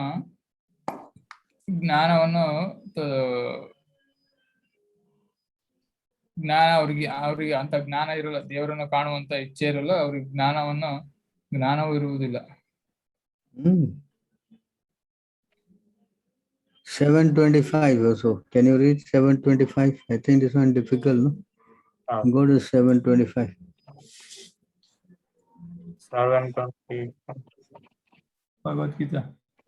You can summarize. Kuvera's sons are so addicted to wine, women, so they are blinded. They cannot see nothing. ಕುಬೇರನ ಮಕ್ಕಳು, ಒಂದ್ ನಿಮಿಷ ರೀ. So ಕುಬೇರನ ಮಕ್ಕಳು 4 Kubera so ಇಂದ್ರಿಯ ತೃಪ್ತಿಯಲ್ಲಿ ತೊಡಗಿದಾಗ ನಾರದ ಮಹರ್ಷಿಗಳು ಬಂದಾಗ ಅವರನ್ನ ಸೊ ಗೌರವದಿಂದ ಭಾವಿಸದೆ ಸೊ ಇಂದ್ರಿಯ ತೃಪ್ತಿಯಲ್ಲಿ ತೊಡಗಿದಾಗ ಅವರು ಈ ಶಾಪಕ್ಕೆ ಒಳಗಾಗ್ತಾರೆ ಅವರು. Can you read this? What is this verse? 25. 725. 725. I am not manifest to these fools and rascals, no? Can you read? ಶ್ಲೋಕದಲ್ಲಿದ್ರ ಬನ್ನಿ. ಓಕೆ. ನಾಹಂ ಪ್ರಕಾಶ ಸರ್ವಸ್ಯ ಯೋಗಮಾಯಾ ಸಮಾವೃತಃ ಮೂಢೋಯಂ ನಾಭಿಜಾನಾತಿ ಲೋಕೋ ಮಮ ಜಮವ್ಯಯಂ ಲೋಕೋ ಮಾಮ ಜಮವ್ಯಯಂ. ಅನುವಾದ: ಮೂಢರಿಗೆ, ಬುದ್ಧಿಹೀನರಿಗೆ ನಾನು ಎಂದೂ ಕಾಣಿಸಿಕೊಳ್ಳುವುದಿಲ್ಲ. ಅವರ ಮಟ್ಟಿಗೆ ನಾನು ಅಂತರಂಗ ಶಕ್ತಿಯಿಂದ ಆವೃತನಾಗಿರುತ್ತೇನೆ. ಆದುದರಿಂದ ನನಗೆ ಹುಟ್ಟು ಇಲ್ಲ, ನಾನು ಅವ್ಯಯನು ಎಂದು ಅವರು ತಿಳಿಯುವರು. So this is what happens if a person is so much addicted to sense gratification or Maya, then he will not be interested in God. ಯಾರಿಗೆ ತಮ್ಮ ಇಂದ್ರಿಯಗಳನ್ನ ತೃಪ್ತಿಪಡಿಸಿಕೊಳ್ಬೇಕಂತಾಗಿರ್ತಾರೋ ಸೊ ಅವರಿಗೆ ಅಂತ ಒಂದು ಬುದ್ಧಿಹೀನರಿಗೆ ದೇವರು ಕಾಣಿಸಿಕೊಳ್ಳುವುದಿಲ್ಲ. And therefore he makes offensive statement like this: if God call me, then yes, I will go. So ಆದ್ದರಿಂದ ಈ ರೀತಿಯ ಒಂದು ತಪ್ಪು ಕಲ್ಪನೆಯಲ್ಲಿ ಅವರು ಇರ್ತಾರೆ. I mean, in this country run by a big president, so-called, you simply he will call you, correct? You have to submit to the authority, not the authority submit to you. There's no such philosophy, no? So ಯಾವುದೇ ಒಂದು ದೇಶದಲ್ಲಿ ಪ್ರಧಾನಿ ಅವರು ದೊಡ್ಡ ವ್ಯಕ್ತಿ ಅಂದ್ರೆ ಈ ಒಂದು ಭೌತಿಕ ಒಂದು ಜಗತ್ತಿನಲ್ಲಿ, ಸೊ ಈ ಒಂದು ಭೌತಿಕ ಜಗತ್ತಿನಲ್ಲಿ ಅಂತ ಒಂದು ವ್ಯಕ್ತಿಯನ್ನ ಕಾಣ್ಲಿಕ್ಕೆ ಸೊ ನಾವು ಹೋಗ್ಬೇಕು. ಸೊ ಪ್ರಧಾನಿ ಬಂದ್ಬಿಟ್ಟು ನಮ್ಮ ನೋಡಲ್ಲ. All this problem is because of ahankar. They speak like this because of ahankar only. So ಈ ರೀತಿಯ ಒಂದು ವಾಕ್ಯಗಳನ್ನಂದ್ರೆ ಸೊ ದೇವರು ಕರೆದಾಗ ನಾನು ದೇವಸ್ಥಾನಕ್ಕೆ ಹೋಗ್ತೀನಿ ಅಂತ ಹೇಳುವ ಒಂದು ವಿಚಾರ. ಸೊ ಒಂದು ಮುಖ್ಯವಾದ ಕಾರಣ ಏನಂದ್ರೆ ನಮ್ಮಲ್ಲಿರುವಂತ ಅಹಂಕಾರ. When the ahankar is there, then he think he is the big doer, you know. So ಯಾವಾಗ ನಾವು ಇಂತ ಒಂದು ಕಲ್ಪನೆಯಲ್ಲಿ ಇರ್ತೀವೋ ಸೊ ನಾವೇ ಎಲ್ಲ ಕರ್ತರು ಅಂತ ತಿಳ್ಕೊಳ್ತೀವಿ ನಾವು. So if one person is full of false ego, ahankara vimudatma kartaham iti man, he cannot understand God. No way. So ನಾ ಈ ಒಂದು ಅಹಂಕಾರದಲ್ಲಿ ಇದ್ರೆ ಸೊ ದೇವರನ್ನ ಅರ್ಥ ಮಾಡ್ಕೊಳ್ಳೋದು ಬಹಳ ಕಷ್ಟ. So in order to give up this ahankar, one must go surrender to a pure devotee and become submissive, render service. Then yes, then the Lord will again awaken his clear, his consciousness to come and be with him. So ನಾವು ಇಲ್ಲಿ ಈ ದೇವರನ್ನ ಅರ್ಥ ಮಾಡಿಕೊಳ್ಳುವುದಕ್ಕಾಗಿ so ನಾವು ಗುರುವಿನ ಹತ್ರ ಹೋದ್ರೆ so ಅವರು ನಮ್ಮ ಈ ಒಂದು ಪರಿಕಲ್ಪನೆಯನ್ನು ನಮ್ಮ ಒಂದು ತಪ್ಪು ಕಲ್ಪನೆಯನ್ನ ತ್ಯಜಿಸ್ಬಿಟ್ಟು ನಮಗೆ ಸೊ ದೇವರನ್ನ ಕಾಣುವ ಮಾರ್ಗವನ್ನು ಅವರು ಸೂಚಿಸುತ್ತಾರೆ. That's why for people like them who say like this, the Lord will give some severe reaction that he's put in so much difficulty, crying, he then runs to the temple. So ಯಾರು ಈ ಒಂದು ರೀತಿಯ ಒಂದು ವಾಕ್ಯಗಳನ್ನ ಆಡ್ತಾರೋ so ಅಂತವರಿಗೆ so ದೇವರು ಒಂದು ಕಷ್ಟವಾದ ಶಿಕ್ಷೆಯನ್ನು ಕೊಡ್ತಾರೆ. ಸೊ ಆ ಶಿಕ್ಷೆಗೊಳಗಾಗಿ ಸೊ ಅವರು ಅಂತವ್ರಿಗೆ ಏನಾಗುತ್ತೆ ಅಂದ್ರೆ ದೇವಸ್ಥಾನ ಅಂದ್ರೆ ಅವ್ರಿಗೆ ಗೊತ್ತಾಗುತ್ತೆ, ಅಂತವ್ರಿಗೆ ಅವ್ರ ದೇವಸ್ಥಾನ ಏನಂದ್ರೆ ದೇವ್ರು ಏನಂದ್ರೆ ಅವ್ರಿಗೆ ಗೊತ್ತಾಗುತ್ತೆ. This is how he will call you. He gives you so much problem until you are in the verge of dying, then yes, you will run to the temple. And this is how he has to call you. Otherwise you will never go. So ಅಂತವರಿಗೆ ಒಂದು ಕಷ್ಟಗಳನ್ನ ಕೊಟ್ಟಾಗ so ದೇವ್ರು ಎಲ್ಲಿದೆ ಅಂತ ಹೇಳಿ so ದೇವಸ್ಥಾನಕ್ಕೆ ಓಡ್ ಬರ್ತಾರೆ. ಅವಾಗ ಅವರಿಗೆ ಅರಿವಾಗುತ್ತದೆ. Is it not? Yes or not? Yes. So this is foolishness, you know. To wait until he gives some kind of punishment and then you have to run to him and surrender. This is not very intelligent, no? Yes? Yes. Translate. ನಮಗೆ ಕಷ್ಟ ಕೊಟ್ಬಿಟ್ಟು ನಾವು ಕಷ್ಟದಲ್ಲಿ ಇದ್ದು ಅವಾಗ ನಮಗೆ ದೇವರ ಅರಿವು ಆಗೋದಕ್ಕಿಂತ ಮುಂಚೆ ಸೊ ನಾವೇ ದೇವರನ್ನು ನೋಡೋದು ಬಹಳ ಉತ್ತಮ. So an intelligent person will not behave like this. So ಬುದ್ಧಿಶಾಲಿಯಾದಂತ ವ್ಯಕ್ತಿ ಸೊ ಈ ಒಂದು ರೀತಿಯ ವಾಕ್ಯಗಳನ್ನ ಆಡುವುದಿಲ್ಲ. So an intelligent person will only want to serve the Lord, whether the Lord embraces him or kicks him or whatever, he will always be with the Lord, no? So ಬುದ್ಧಿವಂತಾದ ವ್ಯಕ್ತಿ so ದೇವರನ್ನ ದೇವರು ಅಪ್ಪಿಕೊಳ್ಳಲಿಲ್ಲ ಅಂದ್ರೆ ತೊರೆಯಲಿ ಅಂತವ್ರು ಯಾವಾಗ್ಲೂ ದೇವರ ಸೇವೆಯಲ್ಲಿ ತೊಡಗಿರ್ತಾರೆ. So this is a true devotee of God, no? So ಇದು ಒಂದು ನಿಜವಾದ ಭಕ್ತರ ಲಕ್ಷಣ. They have no other interest, only to please only Krishna, God, no? Like the gopis. ಅಂತ ಒಂದು ಭಕ್ತರು ಸೊ ದೇವ್ರನ್ನ ಮೆಚ್ಚಿಸುವುದು ಬಿಟ್ರೆ ಅವ್ರಿಗೆ ಬೇರೆ ಒಂದು ಕೆಲಸವೇ ಇರುವುದಿಲ್ಲ. ನಾವು ಈ ಒಂದು ರೀತಿಯಲ್ಲಿ ಇಲ್ಲಿ ಗೋಪಿಯರನ್ನ ನಾವು ನೋಡ್ಬೋದು. Actually, pure devotees, they don't want to go even 1 second out of the Lord, you know. ಶುದ್ಧವಾದ ಭಕ್ತರು ಒಂದು ಕ್ಷಣವನ್ನು ತೊರೆದು ದೇವರನ್ನ ಅಂದ್ರೆ ಒಂದು ಕ್ಷಣನೂ ದೇವರನ್ನ ತೊರೆದು ಇರಲಾರರು. They cannot even bear to see the flickering of their eyes, the blinking of their eyes, you know, because the blinking eyes is making some separation for them to see the Lord. Even that they are not happy, you know. ಶುದ್ಧ ಭಕ್ತರು ತಮ್ಮ ಕಣ್ಣರೆಪ್ಪೆ ಮುಚ್ಚಿ ತೆಗೆದು ಆ ಒಂದು ಕ್ಷಣನೂ ಅವರು ದೇವರಿಂದ ಆಗಲಿ ದೂರ ಇರಲಾರರು. Constantly they want to be with the Lord, no, they don't want to miss him at all. ಅವರು ಸಂಪೂರ್ಣವಾಗಿ ದೇವರ ಒಂದು ಸನ್ನಿಧಿಯಲ್ಲಿ ಇರಲಿಕ್ಕೆ ಅವರು ಇಚ್ಛೆ ಪಡ್ತಾರೆ. So only a non-devotee, you know, actually a non-devotee, a fool, he only need to be called, you know. ಯಾರು ಒಂದು ಪಾಪಾತ್ಮರು ಅಂತವ್ರು ಮಾತ್ರ ಈ ಒಂದು ರೀತಿಯಲ್ಲಿ ಹೇಳ್ತಾರೆ. So this is arrogant, no? Yes? Yes. Understand? Yes. So any other questions? Or any questions on this point? ಈ ಒಂದು ಪ್ರಶ್ನೆಗೆ ಉತ್ತರ ಹೇಳಿರುವಂತ ಒಂದು ಇದಕ್ಕೆ ನಿಮ್ಮಲ್ಲಿ ಏನಾದ್ರು ಮತ್ತೆ ಬದಲು ಪ್ರಶ್ನೆ ಏನಾದ್ರು ಒಂದು ಪ್ರಶ್ನೆ ಇದೆನಾ? ಇಲ್ಲಾಂದ್ರೆ ಯಾರಿಗಾದ್ರೂ ಅರ್ಥ ಆಗಿಲ್ಲ ಅಂದ್ರೆ ಕೇಳ್ಬೋದು ಇಲ್ಲಿ. So don't let the Lord come and call you in the form of death. So ದೇವರು ನಮ್ಮನ್ನ ಸಾವಿನ ಅಂಚಿನಲ್ಲಿ ಅಂದ್ರೆ ನಾವು ಸಾವಿನ ಅಂಚಿನಲ್ಲಿ ದೇವರನ್ನ ನೋಡುವುದು ಬಹಳ ಒಂದು ಸಮಂಜಸವಾದ ಒಂದು ಕಾರ್ಯ ಅಲ್ಲ ನೋಡಿ. So when he comes and call you, then he will call you as death. That is going to be very bad, no? Yes. So ದೇವರು ನಮ್ಮನ್ನ ಕರಿಬೇಕಂದ್ರೆ ಅದು ನಮ್ಗೆ ಕರೆ ದೇವ್ರ ಕರೆ ಏನಂದ್ರೆ ಸಾವೇ ನಮಗೆ ಆ ಒಂದು ಸಾವನ ಕರೆ ನಮಗೆ ಬೇಡ. Do we want to be called upon as death, or do we want to go to him before that? ಸಾವು ನಮಗೆ ಬಂದ್ಮೇಲೆ ದೇವ್ರು ನೋಡೋದು ಒಳ್ಳೇದ, ಇಲ್ಲ ನಾವು ಸಾವು ಬರಕ್ ಮುಂಚೆ ದೇವ್ರು ನೋಡೋದು ಒಳ್ಳೇದ? Which one we want? Yes. ಯಾವ್ದು ಉತ್ತಮ ಹೇಳಿ ನೀವೇ. Tell me.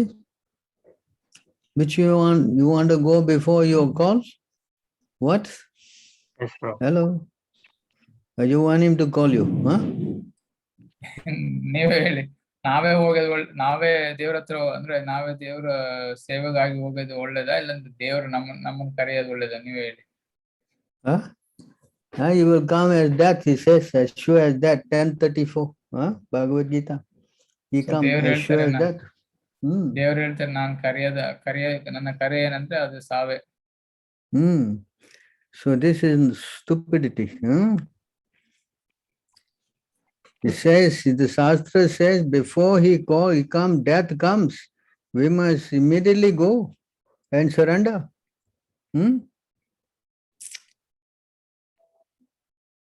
So, मृत्यु सर्वहरश्चाहम् उद्भवश्च भविष्यताम् कीर्ति श्रीवाक्च नारीणां स्मृतिर्मेधा धृति क्षमा. So is translation. ಸರ್ವಭಕ್ಷಕನಾದ ಮೃತ್ಯು ನಾನೇ, ಇನ್ನು ಹುಟ್ಟಲಿರುವ ಎಲ್ಲದರ ಉತ್ಪತ್ತಿ ತತ್ವ ನಾನೇ. ಸ್ತ್ರೀಯರಲ್ಲಿ ಕೀರ್ತಿ, ಶ್ರೀ, ವಾಕು, ಸ್ಮೃತಿ, ಮೇಧಾಶಕ್ತಿ, ದೃಢತೆ ಮತ್ತು ತಾಳ್ಮೆ ನಾನು. ಹರೇ ಕೃಷ್ಣ ಪ್ರಭು. So he will come here as death. He will come and call you. That's the time he will call you. ಇಲ್ಲಿ ನೋಡಿ, ದೇವರು ನಾನು ಮೃತ್ಯು ಆಗಿ ಕರಿತೀನಿ ಅಂತ ಹೇಳ್ತಾರೆ. And how you will come? You will send the agents of hell, Yamaraj's agent, Yamadutas will come to call you. ಯಾರು ಈ ತರ ಹೇಳ್ತಾರ ದೇವ್ರ ನಿನ್ ಕರಿಬೇಕಂದ್ರೆ ಅಂತವ್ರಿಗೆ ಯಮದೂತರು ಬಂದು ಕರ್ಕೊಂಡು ಹೋಗ್ತಾರೆ. Yes, you want him to come as Yamadutas to call you, or you want to go for you by yourself? Which one you want? So ನಾವಾಗಿ ದೇವ್ರ ಹತ್ರ ಹೋಗೋದು ಒಳ್ಳೇದಾ, ಇದಂದ್ರೆ ದೇವ್ರು ಯಮದೂತರ ಮುಖಾಂತರ ನಮ್ಮನ್ನು ಕರೆಯುವುದು ಒಳ್ಳೇದ? ನೀವೇ ಹೇಳಿ. Which one you prefer? Hello. ಪ್ರಾಕ್ಷರೀರ ವಿಮೋಕ್ಷನಾಥ್, before the body falls, Prabhu. Yes, you have to go to him before your body falls, not that he comes to you. Yeah, this is dangerous. Yes. So ನಾವಾಗಿ ಹೋಗೋದು ಒಳ್ಳೇದು. So ನಮ್ಮ ಒಂದು ಶರೀರ, ನಮ್ಮನ್ನು ಆತ್ಮ ಶರೀರವನ್ನು ತ್ಯಜಿಸ್ಕೊಂಡ ಮುಂಚೆ ನಾವೇ ದೇವರನ್ನ ಶರಣರಾಗೋದು ಬಹಳ ಒಳ್ಳೇದು. Correct.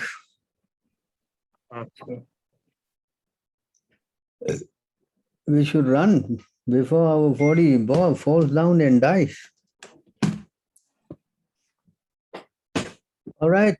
Any other questions?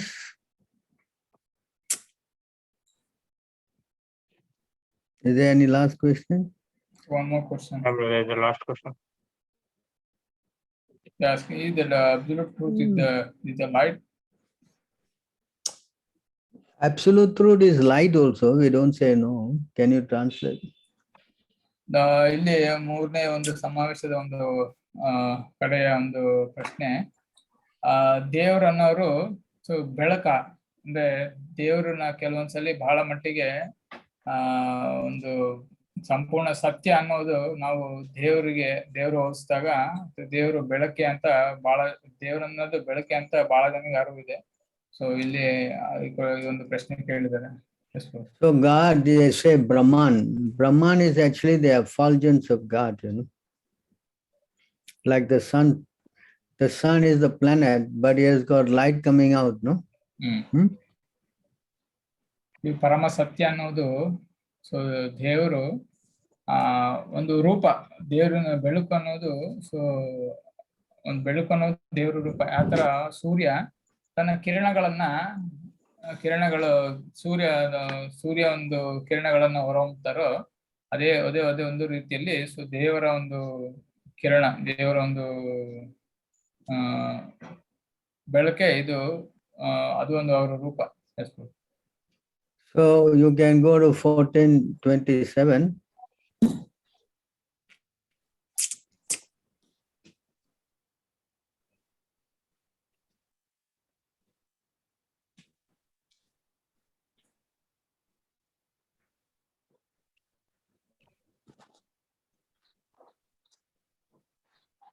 ब्रह्मणो हि प्रतिष्ठाहं मृतस्याव्ययस्य च शाश्वतस्य च धर्मस्य सुखसैकान्तिकस्य च. ಅನುವಾದ: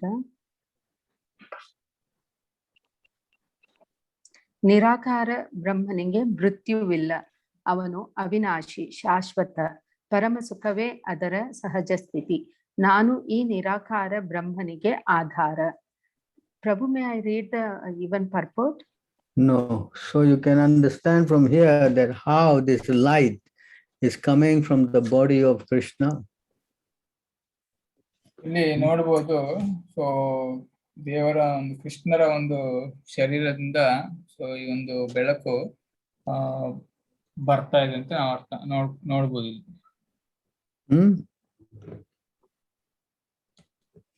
You understand? So you can see, you got Brahma Samhita there. You don't have Kannada. Don't have, right? No. So okay, we'll take out this verse from the Brahma Samhita. Yasya prasada yasya prabha prabhavato jagatanda koti. I'll tell you where it is. Then you can go and take this. Nobody.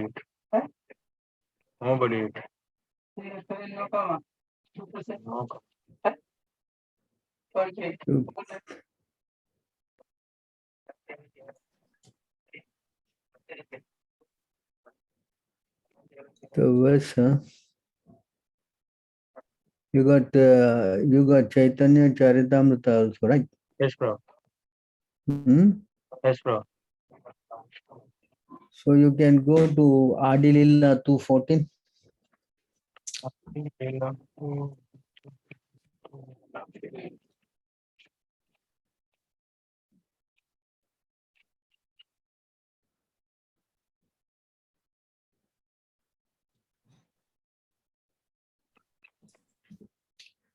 So you can read this. Yasha prabha prabhavato jagaranda koti koti swasesa vasudhati vibhuti vinam tad brahmaniskalam ananta asesa bhutam govindamadi purusham tamaham bhajami. So you can read that translation.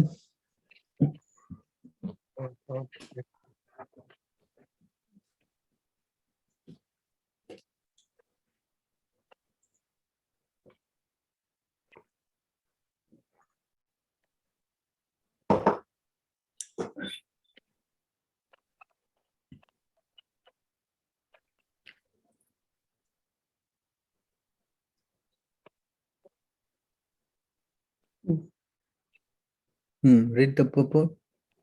I'm sorry, read the translation.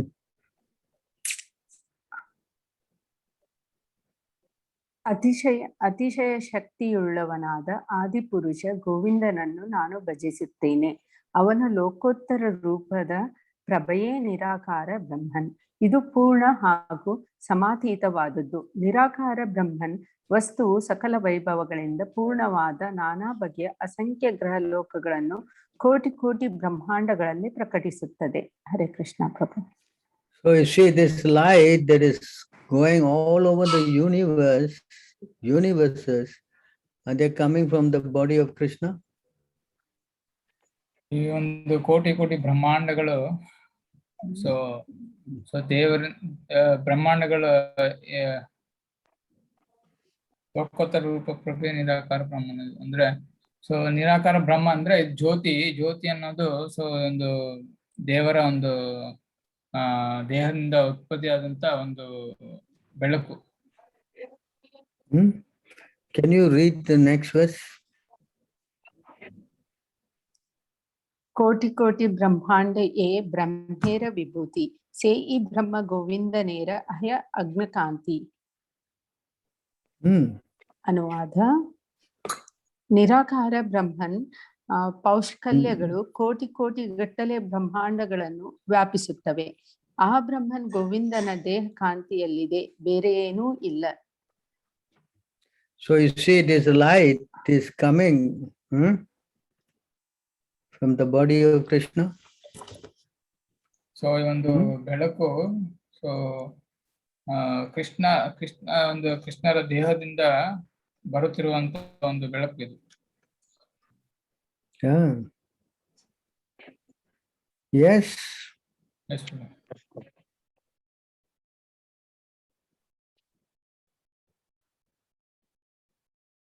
So therefore we have to understand that God is ultimately person, not light.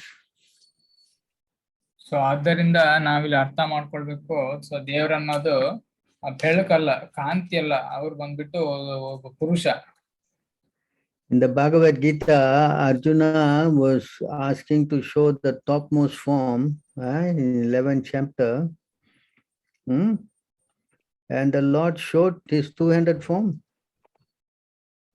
ಈ ಒಂದು ಭಗವದ್ಗೀತೆಯಲ್ಲಿ so ಅರ್ಜುನರು ಕೇಳ್ತಾರೆ, so ಕೃಷ್ಣರ ಒಂದು ಸ್ವರೂಪವನ್ನ ತೋರಿಸ್ಲಿಕ್ಕೆ 1150 ವಿಶ್ವರೂಪವನ್ನ ತೋರಿಸ್ಲಿಕ್ಕೆ ಹೇಳ್ತಾರಲ್ಲ, so ಅಲ್ಲಿ so ಕೃಷ್ಣರು ಒಂದು ಅರ್ಜುನಿಗೆ ತೋರಿಸ್ತಾರೆ ತಮ್ಮ ವಿಶ್ವರೂಪವನ್ನ. So if God is ultimately light, then you should have shown some light, no? ದೇವ್ರನ್ನೋದು ದೇವ್ರು ಅಂತ ಹೇಳ್ಬಿಟ್ಟು ನಾವು ಒಂದು ಜ್ಯೋತಿ ಅಂತ ಹೇಳಿದ್ರೆ, ಸೊ ಅರ್ಜುನರಿಗೆ ಅವರು ಜ್ಯೋತಿ ಇಲ್ಲದ್ರೆ ಬೆಳಕು ತೋರಿಸಿರ್ಬೋದಾಗಿತ್ತು. ಸೊ ಭಗವದ್ಗೀತೆಯಲ್ಲಿ ನಾವು ನೋಡಿದಾಗ. Can you read the verse and translation?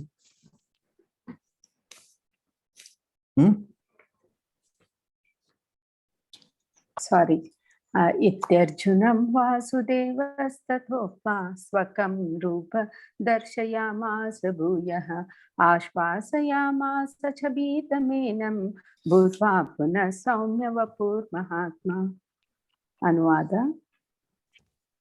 ಸಂಜಯನು ಧೃತರಾಷ್ಟ್ರನಿಗೆ ಹೇಳಿದನು, ದೇವೋತ್ತಮ ಪರಮಪುರುಷನಾದ ಕೃಷ್ಣನು ಅರ್ಜುನನಿಗೆ ಹೀಗೆ ಹೇಳಿದ: ತನ್ನ ನಿಜವಾದ ಚತುರ್ಭುಜ ರೂಪವನ್ನು ತೋರಿದವನು ಮತ್ತು ಕಟ್ಟ ಕಡೆಗೆ ತನ್ನ 2 ಕೈಗಳ ರೂಪವನ್ನು ತೋರಿ ಭಯಗೊಂಡಿದ್ದ ಅರ್ಜುನನಿಗೆ ಧೈರ್ಯವನ್ನು ಕೊಟ್ಟನು. Hare Krishna.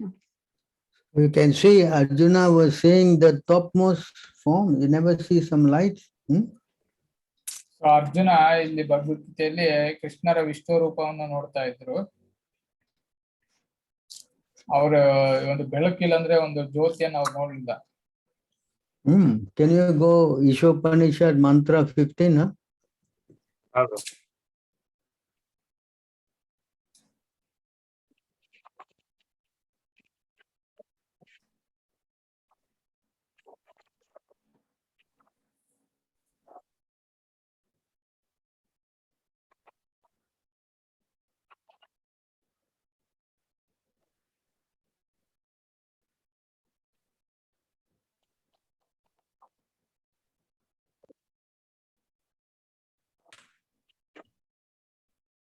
Can read that. ಓ ನನ್ನ ದೇವರೇ, ಆ ಎಲ್ಲ ಜೀವಗಳನ್ನು ಉಳಿಸಿಕೊಳ್ಳುವವನೇ, ನಿನ್ನ ನಿಜ ಮುಖವು ನಿನ್ನ ಬೆರಗುಗೊಳಿಸುವ ತೇಜಸ್ಸಿನಿಂದ ಆವೃತವಾಗಿದೆ. ದಯವಿಟ್ಟು ಆ ಹೊದಿಕೆಯನ್ನು ತೆಗೆದುಹಾಕಿ ಮತ್ತು ನಿಮ್ಮ ಶುದ್ಧ ಭಕ್ತನಿಗೆ ನಿಮ್ಮನ್ನು ಪ್ರದರ್ಶಿಸಿ. Hare Krishna. So you can see the topmost form is not light, but the form of the Lord. ನಾವಿಲ್ಲಿ ನೋಡುವುದಾದ ಏನಂದ್ರೆ, ಸೊ ಪರಮ ಪುರುಷ, ಸೊ ಒಂದು ತೇಜಸ್ ಅಲ್ಲ, ಸೊ ಅವ್ರು ಬಂದ್ಬಿಟ್ಟು ವ್ಯಕ್ತಿ ಅಂತ ನಾವಿಲ್ಲಿ ನೋಡ್ಬೋದು. Because here the devotee is praying, remove this effulgence so I can see your beautiful face. ಇಲ್ಲಿ ನೀವೇ ನೋಡ್ಬೋದು ಇಲ್ಲಿ. ಸೊ ಇಲ್ಲಿ ಈಶೋಪನಿಷದಲ್ಲಿ ಇಲ್ಲಿ ಈ ತರ ಉಲ್ಲೇಖಿಸಲಾಗಿದೆ. ನಿನ್ನ ನಿಜ ಮುಖವು ನಿನ್ನ ಬೆರಗುಗೊಳಿಸುವ ತೇಜಸ್ಸಿನಿಂದ ಆವೃತವಾಗಿದೆ. ದಯವಿಟ್ಟು ಆ ಹೊದಿಕೆಯನ್ನು ತೆಗೆದು ಹಾಕಿ ಮತ್ತು ನಿಮ್ಮ ಶುದ್ಧ ಭಕ್ತನಿಗೆ ನಿಮ್ಮನ್ನು ಪ್ರದರ್ಶಿಸಿ ಅಂತ ಹೇಳಲಾಗಿದೆ. Yes. Yes. Any other question? Yes. Hare Krishna, ನಿಮ್ಮಲ್ಲಿ ಯಾರಿಗಾದ್ರೂ ಸೊ ಈ ಒಂದು ಸಮಾವೇಶದ ಬಗ್ಗೆ ಹೇಳಿರುವಂತ ಉತ್ತರಗಳಿಗೆ ಸೊ ನಿಮ್ಮಲ್ಲಿ ಏನಾದ್ರು ಮತ್ತೆ ಬೇರೆ ಏನಾದ್ರು ಪ್ರಶ್ನೆ ಇದೆನಾ?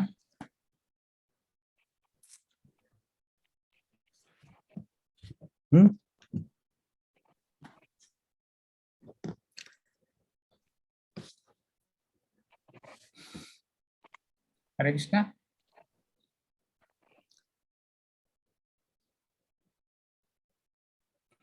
Any further comments or questions? ಮಾನಸಿಕ ಏನಾದ್ರು ಹೇಳ್ತೀರಾ?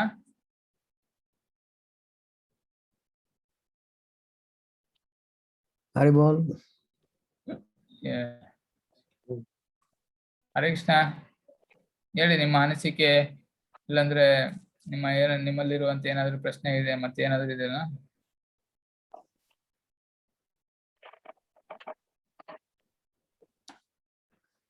All right, I guess we will have to stop here then, huh? So thank you very much for your time with us. How they like the program, you can stop the share and you can talk to them.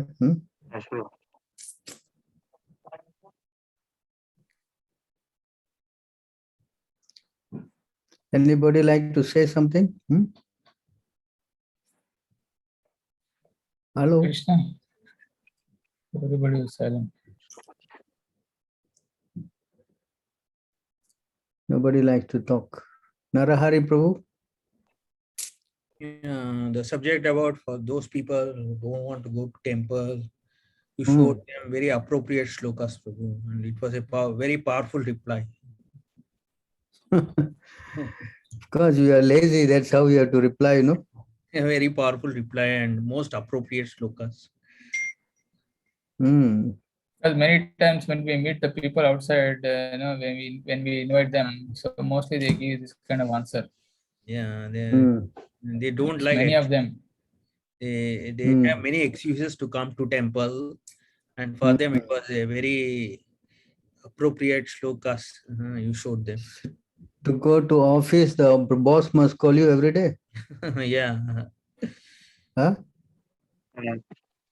To make money, the boss must call you every day. Tell me. Yeah, they go out. You're 1 minute late. You're 1 minute late. Salary cut. Yeah. Yes. Correct. But God, who is million times bigger than your boss, yeah, he must call you. Huh? Yes. Prabhu, even they say that if God is willing, I will come. But they do not take any step towards that, and they do not desire. Why if your wife is not willing, you're going? They say like that. No, I'm asking if this question. God wants, if God now wants, I am asking, if your wife is not willing, you still going? Why? Huh? God must be willing. Yeah? God already will. That's why he is giving you the chance. Is it not? Yeah? He's given you the body. He's given you the life. He's given you everything. Yes? Yes, Prabhu. It is your free will. It is not God willing. It is your free will to make the decision. Either you want to go or you don't want to go. That he has given you the facility. You understand? Can you translate all this? So ಇದು ನಮ್ಮ ಸ್ವತಂತ್ರ. ನಾವು ದೇವರನ್ನ ಹೋಗಿ ಕಾಣೋದು, ಇಲ್ಲಂದ್ರೆ ಬಿಡುವುದು, ಅದು ನಮ್ಮ ಸ್ವತಂತ್ರ. ಅದೇ ದೇವರು ಯಾವಾಗ್ಲೂ ಇಚ್ಛಿಸ್ತಾರೆ, ಸೊ ಅವ್ರ ಹತ್ರ ಹೋಗ್ಬೇಕು ಅನ್ನೋದು. ಇವಾಗ ನೋಡಿ, ನಾವೊಂದು ಕೆಲ್ಸಕ್ಕೆ ಹೋಗ್ತೀವಿ ಅಂತ ಅನ್ಕೊಂಡ್ರೆ, ಸೊ ಅಲ್ಲಿ ಮಾಲೀಕರು ಸೊ ಯಾರು ನಿಮ್ಮನ್ನ ಪ್ರತಿದಿನ ಬಂದ್ಬಿಟ್ಟು ಕರೆಯಲ್ಲ, ಇವತ್ತು ನೀವು ಕೆಲ್ಸಕ್ಕೆ ಬರ್ಬೇಕು ಅಂತ ಹೇಳಿ. ಸೊ ನಾವಾಗ ಹೋಗ್ಬೇಕು. ಸೊ ಇದೇ ಒಂದು ರೀತಿ. ಸೊ ನಾವು ದೇವರಲ್ಲಿ ಹೋಗೋದು ಅದೇ ಒಂದು ರೀತಿ. ನಾವು ದೇವರನ್ನ ಹೋಗಿ ನೋಡ್ಬೇಕು ನಾವು. You can read, 4:29, 26, 27. 4:29.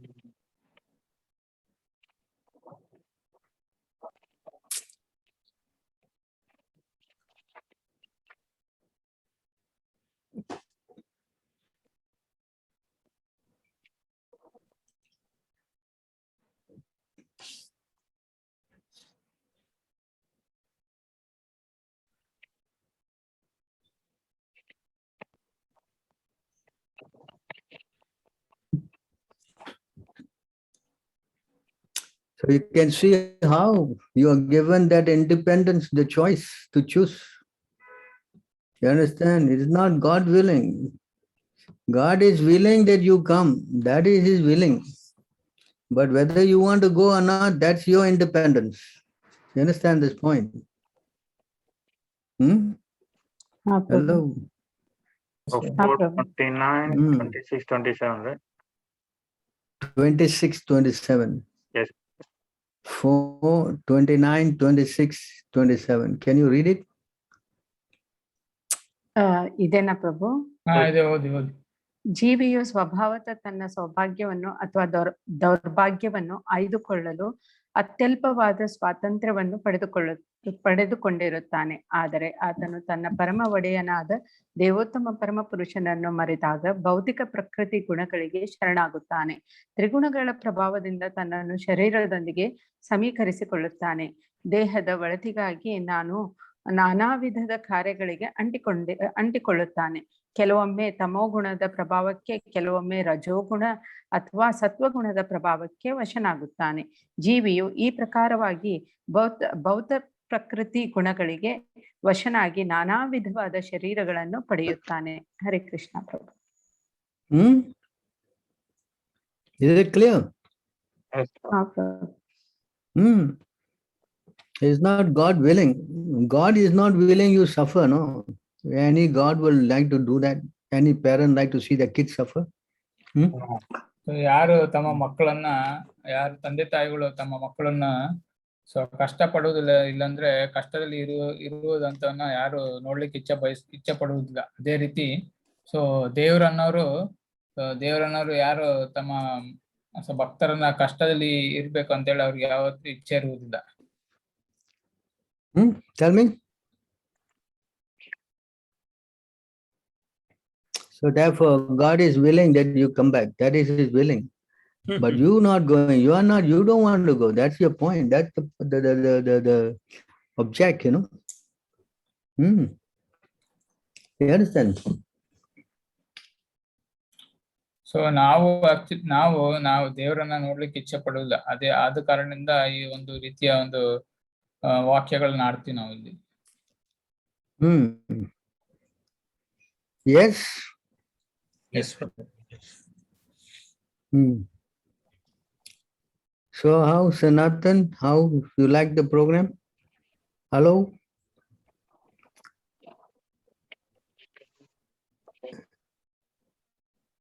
Can unmute and speak.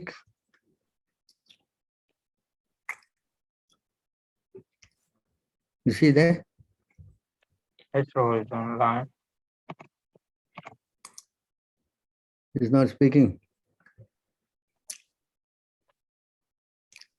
Okay, I guess. Thank you all very much for your time, huh? Thank you very much.